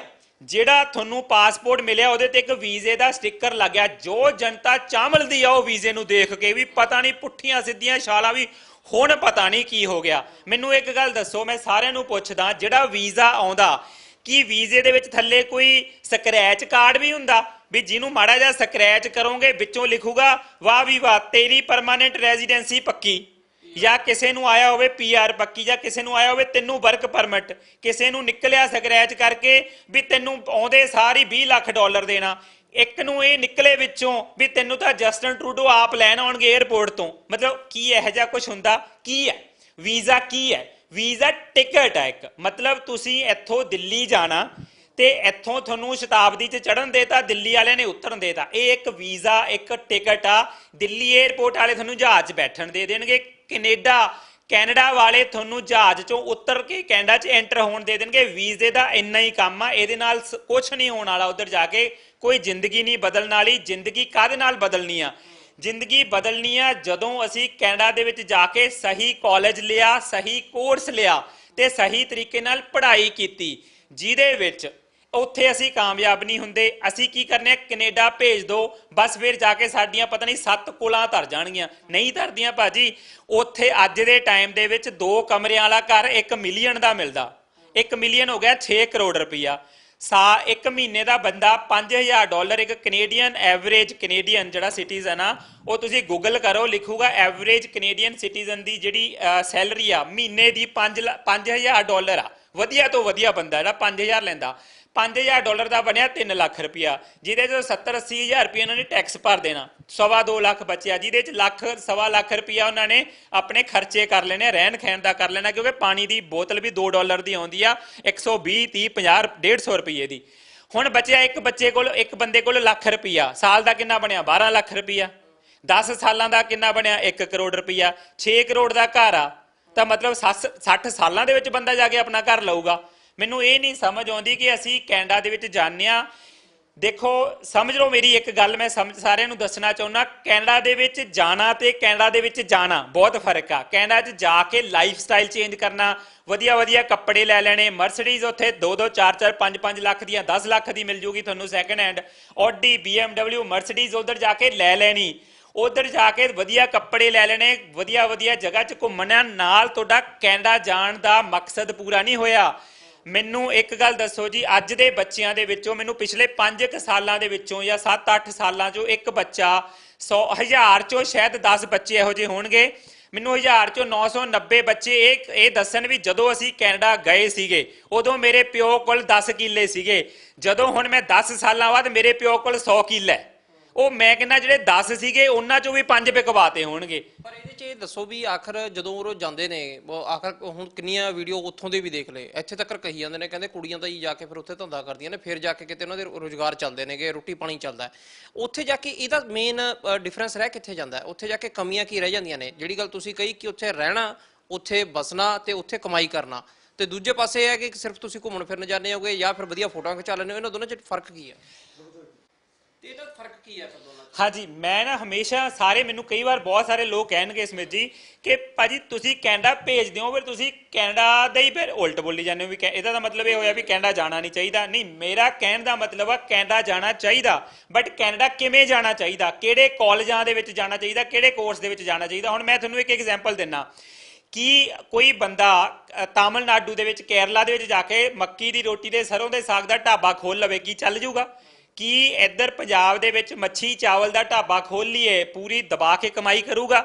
ਇੱਕ ਗੋਰਾ, ਇੱਕ ਹੋਰ ਐਗਜ਼ਾਮਪਲ ਦਿੰਦਾ ਜੀ, ਇੱਕ ਕੈਨੇਡਾ ਦੇ ਵਿੱਚ ਬੈਠਾ ਗੋਰਾ ਦੂਜੇ ਗੋਰੇ ਨੂੰ ਗਾਈਡ ਕਰ ਰਿਹਾ ਵੀ ਤੂੰ ਜਾ ਕੇ ਇੰਡੀਆ ਦੇ ਵਿੱਚ, ਹਿਮਾਚਲ ਦੇ ਵਿੱਚ ਖੇਤੀ ਕਰੀ 300 ਕਿੱਲੇ ਜ਼ਮੀਨ ਲੈ ਕੇ। ਉਹ ਤਾਂ ਗੋਰਾ ਦੂਜੇ ਗੋਰੇ ਨੂੰ ਡੋਬ ਰਿਹਾ ਨਾ। ਸੇਮ ਹੀ ਇੱਥੇ ਹੋ ਰਿਹਾ, ਇੱਕ ਪੰਜਾਬੀ ਦੂਜੇ ਪੰਜਾਬੀ ਨੂੰ ਗਾਈਡ ਕਰ ਰਿਹਾ ਵੀ ਤੂੰ ਕੈਨੇਡਾ ਦੇ ਆਹ ਕਾਲਜ, ਆਹ ਕੋਰਸ ਦੇ ਵਿੱਚ ਜਾ ਕੇ ਪੜ੍ਹਾਈ ਕਰ। ਉਹ ਵਿਚਾਰਾ ਜਿਹੜਾ ਇੱਥੇ ਇਮੀਗ੍ਰੇਸ਼ਨ ਕੰਪਨੀਆਂ ਜਿੰਨੀਆਂ ਖੁੱਲੀਆਂ ਹੋਈਆਂ ਨੇ, ਮੈਂ ਗਰੰਟੀ ਨਾਲ ਲਿਖ ਕੇ ਦਿੰਨਾ, ਮੈਨੂੰ ਤੁਸੀਂ ਬੱਚਿਓ ਜਾ ਕੇ ਕਿਸੇ ਵੀ ਇਮੀਗ੍ਰੇਸ਼ਨ ਕੰਪਨੀ ਦੀਆਂ ਜਿਹੜੀਆਂ ਕਾਉਂਸਲਰ ਬੈਠੀਆਂ, ਜਿਹੜੀ ਤੁਹਾਨੂੰ ਕਾਉਂਸਲਿੰਗ ਦਿੰਦੀਆਂ, ਤੁਸੀਂ ਇਹਨਾਂ ਨੂੰ ਜਾ ਕੇ ਪੁੱਛੋ ਕੈਨੇਡਾ ਦੀਆਂ ਪ੍ਰੋਵਿੰਸਸ ਕਿੰਨੀਆਂ ਨੇ। ਜੇ ਉਹਨੇ ਦੱਸਦੀਆਂ, ਕਿਉਂਕਿ ਸਾਰਿਆਂ ਦੇ ਸਪੈਲਿੰਗ ਦੱਸ ਦੇ ਉਹਨੂੰ, ਉਹ ਮਤਲਬ ਉਹਨੂੰ ਸਪੈਲਿੰਗ ਤੱਕ ਨਹੀਂ ਸਸਕੈਚੁਆਨ ਦੇ ਬੋਲਣੇ ਆਉਣਗੇ। ਇਹ ਤਾਂ ਹਾਲ ਆ ਇੱਥੇ। ਜਿਹੜੇ ਇੱਥੇ ਏਜੰਟਸ ਬੱਚਿਆਂ ਨੂੰ ਕੈਨੇਡਾ ਭੇਜਦੇ ਆ ਨਾ, ਉਹ ਔਰ ਉਹਨਾਂ ਦਾ ਸਟਾਫ ਵਿਚਾਰੇ ਆਪ ਕਦੇ ਸ੍ਰੀਲੰਕਾ ਨਹੀਂ ਗਏ ਹੁੰਦੇ, ਬੱਚਿਆਂ ਨੂੰ ਭੇਜਦੇ ਨੇ ਕੈਨੇਡਾ। ਮਤਲਬ ਅਨਪੜ੍ਹ ਲੋਕ ਨੇ ਜਿਹੜੇ ਲੋਕਾਂ ਨੂੰ ਬਾਹਰ ਭੇਜ ਰਹੇ ਨੇ, ਉਹਨਾਂ ਦੀ ਜ਼ਿੰਦਗੀ ਬਣਾ ਰਹੇ ਨੇ, ਉਹਨਾਂ ਦਾ ਕਰੀਅਰ ਬਣਾ ਰਹੇ ਨੇ। ਭਾਜੀ, ਅਸੀਂ ਇੱਕ ਡਾਕਟਰ ਕੋਲ ਵੀ ਜਾਣਾ ਹੋਵੇ ਨਾ, ਅਸੀਂ ਦੇਖੀਦਾ ਵੀ MBBS ਦੇ ਮਗਰ MS ਲੱਗਿਆ ਹੋਇਆ ਕਿ ਨਹੀਂ ਲੱਗਿਆ, ਮਾਸਟਰ ਇਨ ਸਰਜਰੀ, ਤਾਂ ਆਪਰੇਸ਼ਨ ਕਰਾਈਏ। ਨਹੀਂ, ਅਸੀਂ ਥੋੜੀ ਐ ਕਰਦੇ ਹਾਂ। ਅਸੀਂ 4 ਰਿਸ਼ਤੇਦਾਰਾਂ ਤੋਂ ਪੁੱਛਦੇ ਹਾਂ, ਭਾਈ ਤੂੰ ਹਰਨੀਆਂ ਦਾ ਆਪਰੇਸ਼ਨ ਕਰਾਇਆ ਸੀ, ਤੂੰ ਦੱਸ ਡਾਕਟਰ ਕਿਹੜਾ। ਜਿਹੜਾ ਉਹ 4 ਜਾਣੇ ਕਹਿਣਗੇ ਅਸੀਂ ਉਹਦੇ ਥੱਲੇ ਪੈ ਜਾਣਾ ਲੰਬਾ ਜਾ ਕੇ ਵੀ ਲਾ ਭਰਾ ਤੂੰ ਕਰ ਲਾ ਆਪਰੇਸ਼ਨ। ਅਸੀਂ ਨਹੀਂ ਦੇਖਣਾ ਵੀ MS ਉਮਸ ਕੀ ਹੁੰਦਾ, ਪਹਾੜ 'ਚ ਗਿਆ ਉਹ ਕਿਹਾ ਕਿਹਾ ਉਹਨੇ ਸਰਪੰਚ ਨੇ, ਉਹਨੇ ਕਿਹਾ ਨੰਬਰਦਾਰ ਨੇ ਵੀ ਭਰਾ, ਉਹ ਭੂਆ ਦੇ ਮੁੰਡੇ ਨੇ ਕਿਹਾ ਡਾਕਟਰ ਬਹੁਤ ਵਧੀਆ, ਮੇਰਾ ਆਪਰੇਸ਼ਨ ਠੀਕ ਆ। ਅਸੀਂ ਇਹੋ ਜਿਹੇ ਲੋਕ ਆ। ਮੈਂ ਇਹ ਕਹਿਣਾ ਚਾਹੁੰਦਾ ਕਿ ਕੈਨੇਡਾ ਦੇ ਵਿੱਚ ਜਾ ਕੇ ਬੱਚੇ ਕਾਮਯਾਬ ਕਿਵੇਂ ਹੋਣ। ਭਾਜੀ ਜੇ ਤੁਸੀਂ ਟਰਾਈ ਕਰੋਗੇ ਨਾ ਵੀ ਭੀਮ ਨੂੰ ਕਹੋਗੇ ਵੀ ਤੂੰ ਤੀਰ ਕਮਾਨ ਚਲਾ, ਉਹ ਜ਼ਿੰਦਗੀ 'ਚ ਕਦੇ ਸ਼ਾਇਦ ਉਨਾ ਵਧੀਆ ਨਾ ਚਲਾ ਪਾਵੇ ਜਿੰਨੀ ਵਧੀਆ ਉਹ ਗਦਾ ਚਲਾਉਂਦਾ। ਜੇ ਤੁਸੀਂ ਕਹੋਗੇ ਨਾ ਅਰਜੁਨ ਨੂੰ ਵੀ ਤੂੰ ਗਦਾ ਚਲਾ, ਪਹਿਲਾਂ ਸਾਲ 1.5 ਸਾਲ ਤਾਂ ਉਹ ਸਰੀਰ ਬਣਾਊਗਾ ਆਪਦਾ ਵੀ ਗਦਾ ਚੱਕਣ ਜੋਗਾ ਤਾਂ ਹੋਵਾਂ, ਪਹਿਲਾਂ ਘਮਾਉਣੀ ਤਾਂ ਫੇਰ ਆ ਜਾ ਕੇ। ਇਹ ਗਦਾ ਤੇ ਤੀਰ ਕਮਾਨ ਕੀ ਨੇ? ਇਹ ਕੋਰਸ ਨੇ ਬੱਚਿਆਂ ਦਾ, ਇਹ ਵੈਪਨ ਆ ਤੁਹਾਡਾ, ਹਥਿਆਰ ਆ ਤੁਹਾਡਾ, ਜਿਹਨੂੰ ਲੈ ਕੇ ਤੁਸੀਂ ਜੰਗ ਦੇ ਵਿੱਚ ਜਾ ਕੇ ਲੜਾਈ ਕਰਨੀ ਆ। ਜੇ ਤੁਸੀਂ ਸਹੀ ਵੈਪਨ ਚੂਜ਼ ਕਰਿਆ ਤਾਂ ਤੁਹਾਨੂੰ ਕੋਈ ਨਹੀਂ ਰੋਕ ਸਕਦਾ ਤੁਹਾਨੂੰ ਜੰਗ ਜਿੱਤਣ ਤੋਂ। ਵੈਪਨ ਕੀ ਆ? ਕੋਰਸ ਆ। ਹੁਣ ਮੈਂ ਦੱਸਦਾ ਇਹੋ ਜਿਹੇ ਕੋਰਸ ਨੇ। ਇੱਕ ਭਾਜੀ ਕੋਰਸ ਆ ਕੈਨੇਡਾ ਦੇ ਇੱਕ ਕਾਲਜ ਦੇ ਵਿੱਚ ਐਮਰਜੈਂਸੀ ਮੈਨੇਜਮੈਂਟ ਦਾ ਕੋਰਸ ਆ। ਐਮਰਜੈਂਸੀ ਮੈਨੇਜਮੈਂਟ ਦੇ ਕੋਰਸ ਦਾ ਮਤਲਬ ਆ ਵੀ ਕਿ ਜਦੋਂ ਕੋਈ ਕੁਦਰਤੀ ਆਫਤ ਆਊਗੀ ਜਾਂ ਜਦੋਂ ਵੀ ਕੋਈ ਕੁਝ ਵੀ ਸੁਨਾਮੀ ਜਾਂ ਕੁਝ ਵੀ ਦੁਰਘਟਨਾ ਹੋਈ ਤਾਂ ਉਹ ਲੋਕ ਚਾਹੀਦੇ ਹੁੰਦੇ ਨੇ। ਭਾਜੀ ਹੁਣ ਮੈਨੂੰ ਇਹ ਦੱਸੋ ਵੀ ਉਹ ਕੋਰਸ ਬੱਚਿਆਂ ਨੂੰ ਦਬਾ ਕੇ ਕਾਲਜ ਦੇ ਵਿੱਚ ਏਜੰਟ ਭੇਜੀ ਜਾਂਦੇ ਆ। ਏਜੰਟਾਂ ਨੂੰ ਇਹ ਨਹੀਂ ਪਤਾ ਕਿ ਇਹਦੀਆਂ ਕਰੀਅਰ ਓਪਰਚੁਨਿਟੀਜ਼ ਕੀ ਨੇ ਕੋਰਸ ਦੀਆਂ। ਕੀ ਜਿਹੜੀ ਸੁਨਾਮੀ ਆ ਜਾਂ ਕੁਦਰਤੀ ਆਫਤ ਹੈ ਕੀ ਇਹ ਸ਼ਤਾਬਦੀ ਆ ਵੀ ਹਰ 3 ਘੰਟੇ ਬਾਅਦ ਆਉਣੀ ਆ? ਬੱਚੇ ਜਾ ਕੇ ਕਰਕੇ ਵਿਹਲੇ, ਇਹਨਾਂ ਨੂੰ ਜੌਬ ਨਹੀਂ ਮਿਲਦੀਆਂ। ਇਹ ਕੋਈ ਸਰਦਾਰ ਬੱਚਾ ਆ ਜਾਵੇ, ਗੁਰਸਿੱਖ ਹੋਵੇ, ਅਸੀਂ ਇਹਨੂੰ ਹੋਟਲ ਮੈਨੇਜਮੈਂਟ ਦਾ ਕੋਰਸ ਨਹੀਂ ਦਿੰਦੇ ਭਰਾਵਾ। ਮੱਝਾਂ ਵੀ ਗਾਵਾਂ ਵੀ ਵੱਢਣੀਆਂ ਪੈਣੀਆਂ ਜਾਂ ਵਰਤਾਉਣੀਆਂ ਪੈਣੀਆਂ ਨੇ। ਮਤਲਬ ਕੌਣ ਦੱਸੂਗਾ ਵੀ ਇਸ ਬੱਚੇ ਲਈ ਇਹਦੇ ਲਈ ਕਿਹੜਾ? ਇੱਥੇ ਕੀ ਆ ਕਿ ਇੱਕ ਲਿਸਟ ਜੀ ਬਣਾ ਕੇ ਦਿੱਤੀ ਜਾਂਦੀ ਆ, +2 ਸਾਰੇ ਆਰਟਸ ਵਾਲਿਆਂ ਨੂੰ ਆਹ ਦੇ ਦਿਓ, +2 ਸਾਰੇ ਨਾਨ ਮੈਡੀਕਲ ਵਾਲਿਆਂ ਨੂੰ ਆਹ ਦੇ ਦਿਓ। ਕੋਰਸ ਕਿਵੇਂ ਦਿੱਤੇ ਜਾਂਦੇ ਆ? ਜਾਂ ਤਾਂ ਕੋਰਸ ਗਲਤ ਲਏ ਜਾਂਦੇ ਆ ਜਾਂ ਕੋਰਸ ਗਲਤ ਦਿੱਤੇ ਜਾਂਦੇ ਆ। ਇਹ ਲਏ ਜਾਂਦੇ ਦਾ ਮਤਲਬ ਇਹ ਹੈ ਕਿ ਮਾਂ ਪਿਓ ਜਾਂਦੇ ਆ। ਤੁਹਾਨੂੰ ਮੈਂ ਇੱਕ ਐਗਜ਼ਾਮਪਲ ਦਿੰਦਾ ਛੋਟੀ ਜੀ, ਟਾਈਮ ਦੀ ਥੋੜੀ ਕਮੀ ਆ ਫਿਰ ਵੀ ਮੈਂ ਟਰਾਈ ਕਰਦਾ ਜਿੰਨਾ ਦੱਸ ਸਕਾਂ। ਤੁਸੀਂ ਦੱਸਿਓ ਸਮਿਤ ਜੀ ਕਿ ਇੱਕ ਸਟੇਸ਼ਨ ਦੇ ਉੱਪਰ ਇੱਕ ਬੱਚਾ ਜਾਂਦਾ, ਇੱਕ ਆਟੋ ਖੜਾ, ਇੱਕ BMW ਕਾਰ ਖੜੀ ਆ, ਇੱਕ ਉੱਥੇ ਹੈਲੀਕਾਪਟਰ ਖੜਾ। ਠੀਕ ਹੈ ਜੀ, ਮੈਂ ਤੁਹਾਨੂੰ ਕਹਿੰਦਾ ਵੀ 5000 ਰੁਪਇਆ ਲੱਗਣਾ ਚੰਡੀਗੜ੍ਹ ਤੋਂ ਦਿੱਲੀ ਜਾਣ ਦਾ। ਚਾਹੇ ਤੁਸੀਂ ਹੈਲੀਕਾਪਟਰ 'ਚ ਚਲੇ ਜਾਓ, ਚਾਹੇ ਤੁਸੀਂ BMW ਕਾਰ 'ਚ ਚਲੇ ਜਾਓ, ਚਾਹੇ ਤੁਸੀਂ ਆਟੋ 'ਚ ਚਲੇ ਜਾਓ, 5000 ਰੁਪਇਆ ਹੀ ਲੱਗਣਾ। ਤੁਸੀਂ ਕਾਹਦੇ 'ਚ ਜਾਓਗੇ? ਹੈਲੀਕਾਪਟਰ ਜਾਵਾਂਗੇ। ਪਰ ਸਾਡੇ ਇੱਥੇ ਆ ਕੇ ਲੋਕ ਪਤਾ ਕੀ ਕਹਿਣਗੇ, ਨਾ ਸੰਧੂ ਸਾਹਿਬ ਹੈਲੀਕਾਪਟਰ 'ਚ ਨਹੀਂ ਭੇਜਣਾ, ਨਾ ਇਹਨੂੰ BMW ਕਾਰ 'ਚ ਭੇਜਣਾ, ਤੁਸੀਂ ਨਾ ਇਹਨੂੰ ਆਟੋ 'ਚ ਭੇਜ ਦਿਓ। ਮੈਂ ਪੁੱਛਦਾ ਭਾਜੀ ਆਟੋ 'ਚ ਕਿਉਂ ਭੇਜੀਏ? ਤੁਹਾਡੇ ਬੱਚੇ ਨੂੰ ਸੇਮ ਤਾਂ ਪੈਸੇ ਲੱਗੇ। ਨਹੀਂ, ਆਟੋ 'ਚ ਨਾ ਇਹਦੀ ਭੂਆ ਬੈਠੀ ਹੋਈ ਆ, ਆਟੋ 'ਚ ਇਹਦਾ ਚਾਚਾ ਤਾਇਆ ਮਾਮਾ ਮਾਸੀ ਬੈਠੇ ਹੋਏ ਆ, ਮਤਲਬ ਇਹਨੂੰ ਸਾਥ ਹੋ ਜਾਊਗਾ, ਭੇਜੋ ਭਾਵੇਂ ਆਟੋ 'ਚ। ਮਤਲਬ ਟੋਰਾਂਟੋ ਹੀ ਭੇਜਣਾ ਕਿਉਂਕਿ ਇੱਥੇ ਉਹਦੀ ਭੂਆ ਰਹਿੰਦੀ ਆ, ਮਾਮਾ ਚਾਚਾ ਤਾਇਆ ਰਹਿੰਦਾ, ਦੋਸਤ ਰਹਿੰਦਾ, ਭੇਜਣਾ ਟੋਰਾਂਟੋ ਹੀ ਆ। +2 ਮੈਡੀਕਲ ਵਾਲੇ ਬੱਚੇ ਨੂੰ ਅਗਰ ਮੈਂ ਡਗਲਸ ਕਾਲਜ ਭੇਜਾਂ, ਐਸੋਸੀਏਟ ਆਫ ਸਾਇੰਸ ਦੀ ਅਗਰ ਉਹ ਡਿਗਰੀ ਕਰੇ, agro technology, bio technology, food technology, forensic science ਤੇ ਮੈਡੀਸਨ, 5 ਲਾਈਨਾਂ 'ਚ ਜਾ ਸਕਦਾ ਉਹ ਦੁਨੀਆ ਦੇ ਉੱਪਰ। ਕੋਈ ਵੀ ਕੈਨੇਡਾ 'ਚ ਕੋਰਸ ਕਰ ਸਕਦਾ। ਕਹਿਣਗੇ ਨਹੀਂ ਡਗਲਸ ਨਹੀਂ ਭੇਜਣਾ, ਵੈਨਕੂਵਰ 'ਚ ਟੋਰਾਂਟੋ ਭੇਜੋ। ਕੋਰਸ ਚਾਹੇ ਅਰਲੀ ਚਾਈਲਡਹੁੱਡ ਦਾ ਲੈ ਦਿਓ, ਚਾਹੇ ਆਫਿਸ ਐਡਮਿਨਿਸਟ੍ਰੇਸ਼ਨ ਮੈਡੀਕਲ ਲੈ ਦਿਓ, ਜਿਹੜਾ ਮਰਜ਼ੀ ਕੋਰਸ ਲੈ ਦਿਓ, ਕੋਈ ਮਤਲਬ ਨਹੀਂ ਵੀ ਬੱਚਾ ਸਾਡਾ ਅੱਗੇ ਜਾ ਕੇ ਕਾਮਯਾਬ ਹੋਵੇ ਨਾ ਹੋਵੇ। ਭੇਜਣਾ ਭੂਆ ਦੇ ਕੋਲ ਆ। ਇਹ ਤਾਂ ਗਲਤ ਕੋਰਸ ਲਿਆ ਜਾਂਦਾ। ਗਲਤ ਕੋਰਸ ਦਿੱਤਾ ਕਿੱਥੋਂ ਜਾਂਦਾ? ਦਿੱਤਾ ਉੱਥੋਂ ਜਾਂਦਾ ਜਦੋਂ ਮੇਰੇ ਕੋਲ 4 ਹੀ ਕਾਲਜ ਨੇ, ਪ੍ਰਾਈਵੇਟ ਕਾਲਜ ਨੇ, ਮੈਨੂੰ ਪਤਾ ਵੀ ਆਹ ਕਾਲਜਾਂ 'ਚ ਭੇਜ ਕੇ ਮੈਨੂੰ ਜ਼ਿਆਦਾ ਪੈਸਾ ਮਿਲਣਾ। ਮੈਂ ਬੱਚੇ ਨੂੰ ਕਨਵਿੰਸ ਕਰੂੰਗਾ ਕਿ ਭਰਾ ਤੂੰ ਇਸੇ ਹੀ ਕਾਲਜ ਦੇ ਵਿੱਚ ਜਾ, ਇਸ ਤੋਂ ਵਧੀਆ ਦੁਨੀਆ ਤੇ ਕੁਝ ਹੋਰ ਨਹੀਂ। ਇੱਕ ਜਿਹੜੀ ਸਭ ਤੋਂ ਵੱਡੀ ਸਾਡੀ ਬਿਮਾਰੀ ਪੰਜਾਬ ਦੇ ਲੋਕਾਂ ਨੂੰ ਲਾਈ ਹੋਈ ਆ, ਕੁਝ ਲੋਕਾਂ ਨੇ ਉਹ ਲਾਈ ਹੋਈ ਆ ਵੀ ਅਸੀਂ ਤੁਹਾਡਾ ਪੈਕੇਜ ਬਣਾਵਾਂਗੇ, ਉੱਕਾ ਪੁੱਕਾ ਪੈਸਾ ਤੁਹਾਡੇ ਤੋਂ ਲਵਾਂਗੇ।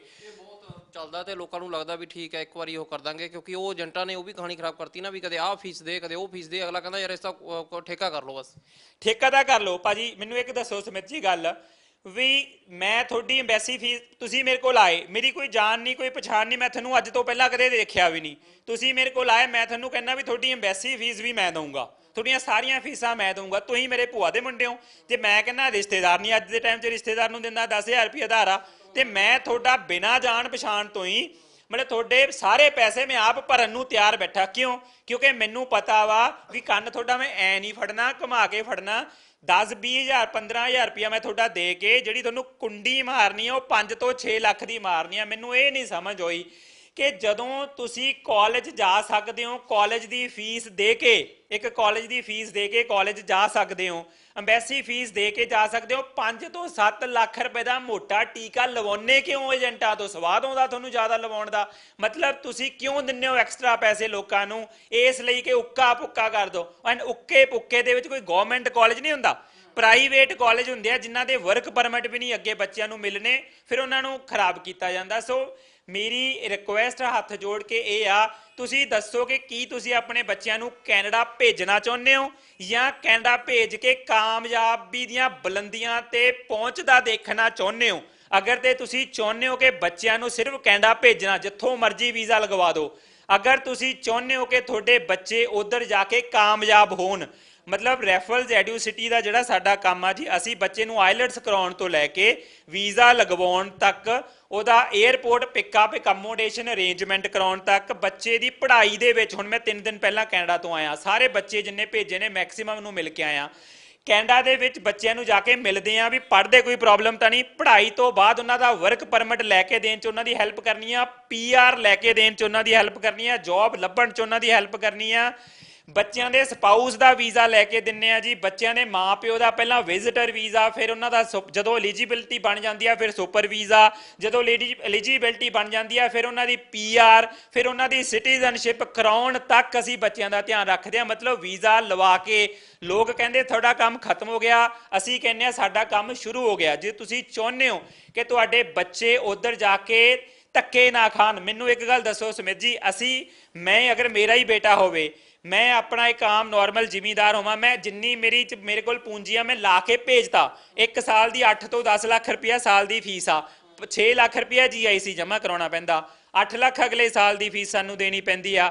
ਜੇ ਮੈਂ 22-25 ਲੱਖ ਰੁਪਇਆ ਖਰਚ ਕੇ ਬੱਚੇ ਨੂੰ ਭੇਜਤਾ, ਔਰ ਮੇਰਾ ਬੱਚੇ ਨੇ 6.5 ਬੈਂਡ ਸੀਗੇ, ਉਹਨੇ 70-80% ਮਾਰਕਸ ਵੀ ਸੀਗੇ, ਫਿਰ ਵੀ ਉਹਨੂੰ ਕੈਨੇਡਾ ਦੇ ਵਿੱਚ ਜਾ ਕੇ ਜੌਬ ਲੈਣ ਲਈ ਭੀਖ ਕਿਉਂ ਮੰਗਣੀ ਪਵੇ? ਮੈਨੂੰ ਤਾਂ ਇਹ ਨਹੀਂ ਸਮਝ ਆਉਂਦਾ। ਪਰ ਜੇ ਤੁਹਾਡੇ ਕੋਲ ਜਿਵੇਂ ਤੁਸੀਂ ਕਹਿੰਦੇ ਹੋਗੇ, ਆਖਰਕਾਰ ਤੁਸੀਂ ਸਾਰੀਆਂ ਚੀਜ਼ਾਂ ਰੱਖਤੀਆਂ ਨੇ, ਇਹ ਅਮੂਮਨ ਜਿਹੀਆਂ ਉਹ ਗੱਲਾਂ ਨੇ ਜਿਹੜੀਆਂ ਦੇ ਸਵਾਲ ਹਰੇਕ ਦੇ ਮਨ 'ਚ ਤਾਂ ਹੋਣੇ, ਖੈਰ ਉਹ ਏਜੰਟਾਂ ਕੋਲ ਜਾ ਕੇ ਪੁੱਛਦੇ ਵੀ ਨਹੀਂ, ਖੈਰ ਅਗਲਾ ਕਹਿੰਦਾ ਕੋਈ ਨਹੀਂ ਇਹਨੇ ਮੁੰਡਾ ਭੇਜਣਾ, ਆਪਾਂ ਕਾਹਨੂੰ ਇਹਨੂੰ ਛੇੜਨਾ। ਪਰ ਜੇ ਦੇਖਿਆ ਜਾਵੇ ਸ਼ੁਰੂਆਤੀ ਤੌਰ 'ਤੇ ਜਿਹੜਾ ਕੋਈ ਅੱਜ ਆਉਣਾ ਚਾਹੁੰਦਾ ਤੁਹਾਡੇ ਕੋਲੇ, ਤਾਂ ਉਹ ਇਹ ਜਿਹੜੀ ਗੱਲ ਤੁਸੀਂ ਕਹੀ ਉੱਥੇ ਜਾ ਕੇ ਅਸੀਂ ਕੇਅਰ ਕਰਦੇ ਆ, ਹੋਰ ਕਰਦੇ ਆ, ਤਾਂ ਫਿਰ ਆਖਰ ਕਰਕੇ ਉਹ ਵੀ ਇਹ ਚੀਜ਼ਾਂ ਤੁਸੀਂ ਫਿਰ ਪਹਿਲਾਂ ਹੀ ਓਪਨਲੀ ਤੌਰ ਤੇ ਮੰਗ ਕੇ ਪੇ ਕਰਾਉਣੇ ਹੋ, ਜਾਂ ਫਿਰ ਇਹ ਅਲੱਗ ਤੋਂ ਮੋਟੋ ਬਣਾਇਆ ਹੋਇਆ ਵੀ ਚਲੋ ਜਿਹੜੇ ਸਾਡੇ ਕੋਲ ਜਾ ਰਹੇ ਨੇ ਇਕੱਲਾ ਪੈਸਾ ਕਮਾਉਣਾ ਨਹੀਂ? ਕਿ ਦੇਖੋ ਪੈਸਾ ਕਮਾਉਣਾ ਹਰੇਕ ਦਾ ਮਕਸਦ ਹੈਗਾ ਅੱਜ ਦੀ ਦੁਨੀਆ 'ਚ, ਫਿਰ ਆਖਰ ਸੱਚਾਈ ਲੋਕਾਂ ਨੂੰ ਕਿੱਥੇ ਆਵੇ? ਕਿਉਂਕਿ ਉਹ ਤੁਹਾਡੇ ਤੇ ਵੀ ਕਹਿਣਗੇ ਵੀ ਤੁਸੀਂ ਫਿਰ ਪਹਿਲਾਂ ਤੁਸੀਂ ਫਿਰ ਜ਼ਿਆਦਾ ਪੈਸੇ ਲੈਂਦੇ ਹੋਗੇ। 14 ਸਾਲ ਹੋ ਗਏ ਜੀ ਸਾਨੂੰ, ਮੇਰੀ ਕੰਪਨੀ ਨੂੰ ਰੈਫਲਸ ਐਡੂਸਿਟੀ। ਮੈਂ 2007 ਦੇ ਵਿੱਚ ਕੈਨੇਡਾ ਤੋਂ ਵਾਪਸ ਆਇਆ ਸੀ। 14 ਸਾਲ ਤੋਂ ਅਸੀਂ ਚੱਲਦੇ ਆ ਰਹੇ ਹਾਂ ਜੀ। ਸਾਰੀਆਂ ਕੈਨੇਡਾ ਦੀਆਂ ਟੌਪ ਕਾਲਜਸ ਐਂਡ ਯੂਨੀਵਰਸਿਟੀਜ਼ ਨੂੰ ਅਸੀਂ ਰਿਪਰੈਜ਼ੈਂਟ ਕਰਦੇ ਹਾਂ। ਇੱਕ ਨੋਮੀਨਲ ਜਿਹੜੇ ਫਾਈਲ ਚਾਰਜਸ ਨੇ ਉਹ ਜਿਹੜੇ ਅਸੀਂ ਚਾਰਜ ਕਰਦੇ ਹਾਂ, ਲੱਖਾਂ ਰੁਪਈਆ ਨਹੀਂ ਕਰਦੇ, ਪੈਕੇਜ ਨਹੀਂ ਬਣਾਉਂਦੇ, ਗਲਤ ਗਾਈਡ ਨਹੀਂ ਕਰਦੇ, ਤੁਹਾਡਾ ਗੈਪ ਪੂਰਾ ਕਰ ਦਾਂਗੇ, ਕੁਛ ਨਹੀਂ ਕਰਦੇ। ਕੋਈ ਸਾਨੂੰ ਪੈਸੇ ਨੇ ਜਿਹੜੇ ਉਹ ਸਾਨੂੰ ਯੂਨੀਵਰਸਿਟੀ ਕਾਲਜਸ ਤੋਂ ਮਿਲਦੇ ਆ, ਅਸੀਂ ਬੱਚਿਆਂ ਤੋਂ ਨਹੀਂ ਲੈਂਦੇ। ਅਸੀਂ ਬੱਚਿਆਂ ਤੋਂ ਇੱਕ ਨੋਮੀਨਲ ਫੀਸ ਚਾਰਜ ਕਰਦੇ ਹਾਂ, ਜਿਹੜੀ ਕਿ ਇੱਕ ਨਾਰਮਲ ਬੱਚਾ ਆਰਾਮ ਨਾਲ ਸਾਨੂੰ ਦੇ ਪਾਵੇ। ਅਸੀਂ 50,000 ਲੱਖ 2 ਲੱਖ ਐਵੇਂ ਦਾ ਕੋਈ ਫੀਸ ਚਾਰਜ ਨਹੀਂ ਕਰਦੇ। ਸਾਡੇ ਆਪਣੇ ਕੈਨੇਡਾ ਦੇ ਵਿੱਚ ਆਫਿਸ ਨੇ ਜੀ। ਮੇਰਾ ਬੇਟਾ ਕੈਨੇਡਾ ਦੇ ਵਿੱਚ ਆ, ਉਹ ਉੱਥੇ ਇਮੀਗ੍ਰੇਸ਼ਨ ਲਾਇਰ ਉਹਨਾਂ ਨੇ ਨਾਲ ਹਾਇਰ ਕੀਤੇ ਹੋਏ ਨੇ। ਸਾਡਾ ਬਰੈਂਪਟਨ 'ਚ ਆਫਿਸ ਆ। ਮੇਰਾ ਬ੍ਰਦਰ ਕੈਨੇਡੀਅਨ ਇਮੀਗ੍ਰੇਸ਼ਨ ਲਾਇਰ ਨੇ, ਉਹ ਐਡਮਿੰਟਨ ਸਾਡਾ ਆਫਿਸ ਆ। ਵੈਨਕੂਵਰ 'ਚ ਅਸੀਂ ਆਫਿਸ ਖੋਲ੍ਹਣ ਲੱਗੇ ਹਾਂ। ਹੁਣ ਅਸੀਂ ਬੱਚਿਆਂ ਨੂੰ ਇੰਡੀਆ ਐਂਡ ਕੈਨੇਡਾ ਦੋਨੋਂ ਪਾਸੇ ਹੈਲਪ ਕਰਦੇ ਹਾਂ ਬੱਚਿਆਂ ਦੀ। ਮੈਂ ਤੁਹਾਨੂੰ ਇੱਕ ਹੋਰ ਵੀ ਗੱਲ ਐਡ ਔਨ ਕਰਨੀ ਚਾਹੁੰਦਾ। ਕੈਨੇਡਾ ਦੇ ਵਿੱਚ ਜਿੱਦਾਂ ਪੰਜਾਬ ਦੇ ਵਿੱਚ ਤਾਂ ਹਰ ਕੋਈ ਜਣਾ ਖਣਾ ਇਮੀਗ੍ਰੇਸ਼ਨ ਕੰਪਨੀ ਖੋਲ੍ਹ ਕੇ ਬਹਿ ਜਾਂਦਾ, ਇੱਕ ਲਾਇਸੈਂਸ ਲੈਣਾ ਪੈਂਦਾ 25,000 ਰੁਪਇਆ ਦੇ ਕੇ। ਬਟ ਕੈਨੇਡਾ ਦੇ ਵਿੱਚ ਐਵੇਂ ਨਹੀਂ ਆ। ਕੈਨੇਡਾ ਦੇ ਵਿੱਚ ਤੁਹਾਨੂੰ ICCRC ਦਾ ਐਗਜ਼ਾਮ ਕਲੀਅਰ ਕਰਨਾ ਪੈਂਦਾ। ਉਹਦੇ ਲਈ ਪੜ੍ਹਾਈ ਕਰਕੇ ਫਿਰ ਤੁਸੀਂ ਕਿਸੇ ਨੂੰ ਕੰਸਲਟੈਂਸੀ ਦੇ ਸਕਦੇ ਹੋ। ਔਰ ਅਗਰ ਕੋਈ ਤੁਹਾਡਾ ਭੇਜਿਆ ਹੋਇਆ ਬੱਚਾ, ਉਹਨੂੰ ਅਗਰ ਕੋਈ ਕੈਨੇਡਾ ਦੇ ਵਿੱਚ ਕਿਸੇ ਨੂੰ ਕੰਸਲਟੈਂਸੀ ਚਾਹੀਦੀ ਆ, ਉਹਨੂੰ ਉੱਥੋਂ ਦੇ ਲਾਇਰ ਨੂੰ $300 ਤੋਂ ਲੈ ਕੇ $500 ਅੱਧੇ ਘੰਟੇ ਦੇ ਫੀਸ ਪੇ ਕਰਨੀ ਪੈਂਦੀ ਆ। ਪਰ ਜਿਹੜਾ ਬੱਚਾ ਅਸੀਂ ਭੇਜਦੇ ਹਾਂ, ਜਿਹੜਾ ਬੱਚਾ ਰੈਫਲਸ ਐਡੂਸਿਟੀ ਤੋਂ ਕੈਨੇਡਾ ਗਿਆ, ਉਹਨੂੰ ਕਦੇ ਵੀ ਜ਼ਿੰਦਗੀ ਦੇ ਵਿੱਚ ਜਿੰਨੀ ਦੇਰ ਉੱਥੇ ਰਹਿੰਦਾ PR ਨਹੀਂ ਹੁੰਦੀ, ਉਹਨੂੰ ਕਿਸੇ ਇਮੀਗ੍ਰੇਸ਼ਨ ਲਾਇਰ ਸਾਡੇ ਆਪਣੇ ਦਫ਼ਤਰ 'ਚ ਜਾ ਕੇ ਉਹਨੂੰ $300-500 ਦੇਣ ਦੀ ਲੋੜ ਨਹੀਂ ਪੈਂਦੀ, ਕਿਉਂਕਿ ਉਹ ਉਹਨਾਂ ਲਈ ਫ੍ਰੀ ਕੰਸਲਟੈਂਸੀ ਆ ਬੱਚਿਆਂ ਲਈ। ਸੋ ਬਿਨਾਂ ਸ਼ੱਕ ਬਿਨਾਂ ਡਾਊਟ ਅਗਰ ਤੁਸੀਂ ਸਹੀ ਕੰਸਲਟੈਂਸੀ ਲੈਣੀ ਆ, ਆਪਣੇ ਬੱਚਿਆਂ ਦਾ ਭਵਿੱਖ ਬਣਾਉਣਾ ਵਾ ਉੱਧਰ ਜਾ ਕੇ, ਕਿ ਉਹਨਾਂ ਨੂੰ ਕੋਈ ਗਾਈਡ ਕਰੇ, ਕਿਹੜਾ ਕਾਲਜ ਲਵੇ, ਕਿਹੜਾ ਕੋਰਸ ਲਵੇ, ਕਿਹੜੀਆਂ ਕੰਪਨੀਆਂ ਦੇ ਵਿੱਚ ਜਾਵੇ, ਕਿਵੇਂ PR ਅਪਲਾਈ ਕਰੇ, ਕਿਵੇਂ ਉੱਧਰ ਧੱਕੇ ਨਾ ਖਾਵੇ ਜਾ ਕੇ, ਕਿਵੇਂ ਅੱਛਾ ਹੋਰ ਤੁਹਾਨੂੰ ਇਹ ਦੱਸਣਾ ਚਾਹੁੰਦਾ, ਪੰਜਾਬ ਨਾਲੋਂ ਵੱਡਾ ਫਰਾਡ ਕੈਨੇਡਾ ਦੇ ਵਿੱਚ ਵੀ ਆ। ਉੱਥੇ ਨਾਰਮਲ ਬੱਚੇ ਜਦੋਂ ਕਿਸੇ ICCRC ਮੈਂਬਰ ਕੋਲ ਜਾਂਦੇ ਆ, ਉਹਨਾਂ ਨੂੰ ਕਹਿੰਦਾ ਤੇਰੇ ਪੁਆਇੰਟ ਹੀ ਨਹੀਂ ਬਣਦੇ, ਤੈਨੂੰ LMIA ਖਰੀਦਣੀ ਪੈਣੀ ਆ, ਕਿਉਂਕਿ ਉਹ 50-50 ਲੱਖ ਰੁਪਏ ਦੀ LMIA ਵੇਚਦੇ ਆ ਬੱਚਿਆਂ ਨੂੰ। ਸੋ ਤੁਸੀਂ ਧੋਖਾਧੜੀ ਤੋਂ ਬਚਣਾ ਚਾਹੁੰਦੇ ਹੋ, ਸਹੀ ਪਲੇਟਫਾਰਮ ਚਾਹੀਦਾ। ਰੈਫਲਸ ਐਡੂਸਿਟੀ ਦੇ ਵਿੱਚ ਇੱਕ ਵਾਰ ਆ ਕੇ ਮਿਲੋ। ਸਾਡੇ ਸੈਮੀਨਾਰਸ ਵੀ ਹੋ ਰਹੇ ਨੇ 18, 19, 20, 21, 18 ਤਰੀਕ ਨੂੰ ਮੈਂ ਲੁਧਿਆਣੇ ਆ ਜੀ, ਪਾਸਪੋਰਟ ਆਫਿਸ ਦੇ ਨਾਲ ਸਾਡਾ ਆਫਿਸ ਆ। 19 ਤਰੀਕ ਨੂੰ ਸਾਡਾ ਚੰਡੀਗੜ੍ਹ ਦੇ ਵਿੱਚ ਆ ਜੀ ਸੈਮੀਨਾਰ, ਚੰਡੀਗੜ੍ਹ 35 ਸੈਕਟਰ ਦੇ ਵਿੱਚ ਸਾਡਾ ਆਫਿਸ ਆ ਜੀ ਮੈਕਡੋਨਲਡ ਦੇ ਨਾਲ। 20 ਤਰੀਕ ਨੂੰ ਸਾਡਾ ਸੈਮੀਨਾਰ ਜਲੰਧਰ ਹੈ ਜੀ ਹੋਟਲ ਕਿੰਗਸ ਦੇ ਵਿੱਚ, ਤੇ 21 ਤਰੀਕ ਨੂੰ ਸਾਡਾ ਕਲਾਰਕਿਨ ਹੋਟਲ ਦੇ ਵਿੱਚ ਸ਼੍ਰੀ ਅੰਮ੍ਰਿਤਸਰ ਸਾਹਿਬ ਵਿਖੇ ਆਫਿਸ ਕਲਾਰਕਿਨ ਹੋਟਲ ਦੇ ਵਿੱਚ ਸਾਡਾ ਸੈਮੀਨਾਰ ਆ। ਤੁਸੀਂ ਵੀਜ਼ਾ ਬਾਰ-ਬਾਰ ਤੁਹਾਡਾ ਰਿਜੈਕਟ ਹੋ ਚੁੱਕਿਆ ਭਾਜੀ, ਇੰਨੀ ਕੁ ਕਿਰਪਾ ਗੁਰੂ ਰਾਮਦਾਸ ਜੀ ਦੀ, ਵੀਜ਼ੇ ਅਗਰ 100 ਰਿਜੈਕਟ ਹੋਏ ਆਉਂਦੇ ਆ, ਉਹਨਾਂ ਚੋਂ 90 ਦਾ ਅਸੀਂ ਵਾਪਸ ਵੀਜ਼ਾ ਲਗਵਾ ਦੇਈਦਾ। ਇਹ ਮਹਾਰਾਜ ਦੀ ਕਿਰਪਾ ਵਾ ਜੀ, ਇੰਨੀ ਇੱਕ ਹੱਥ।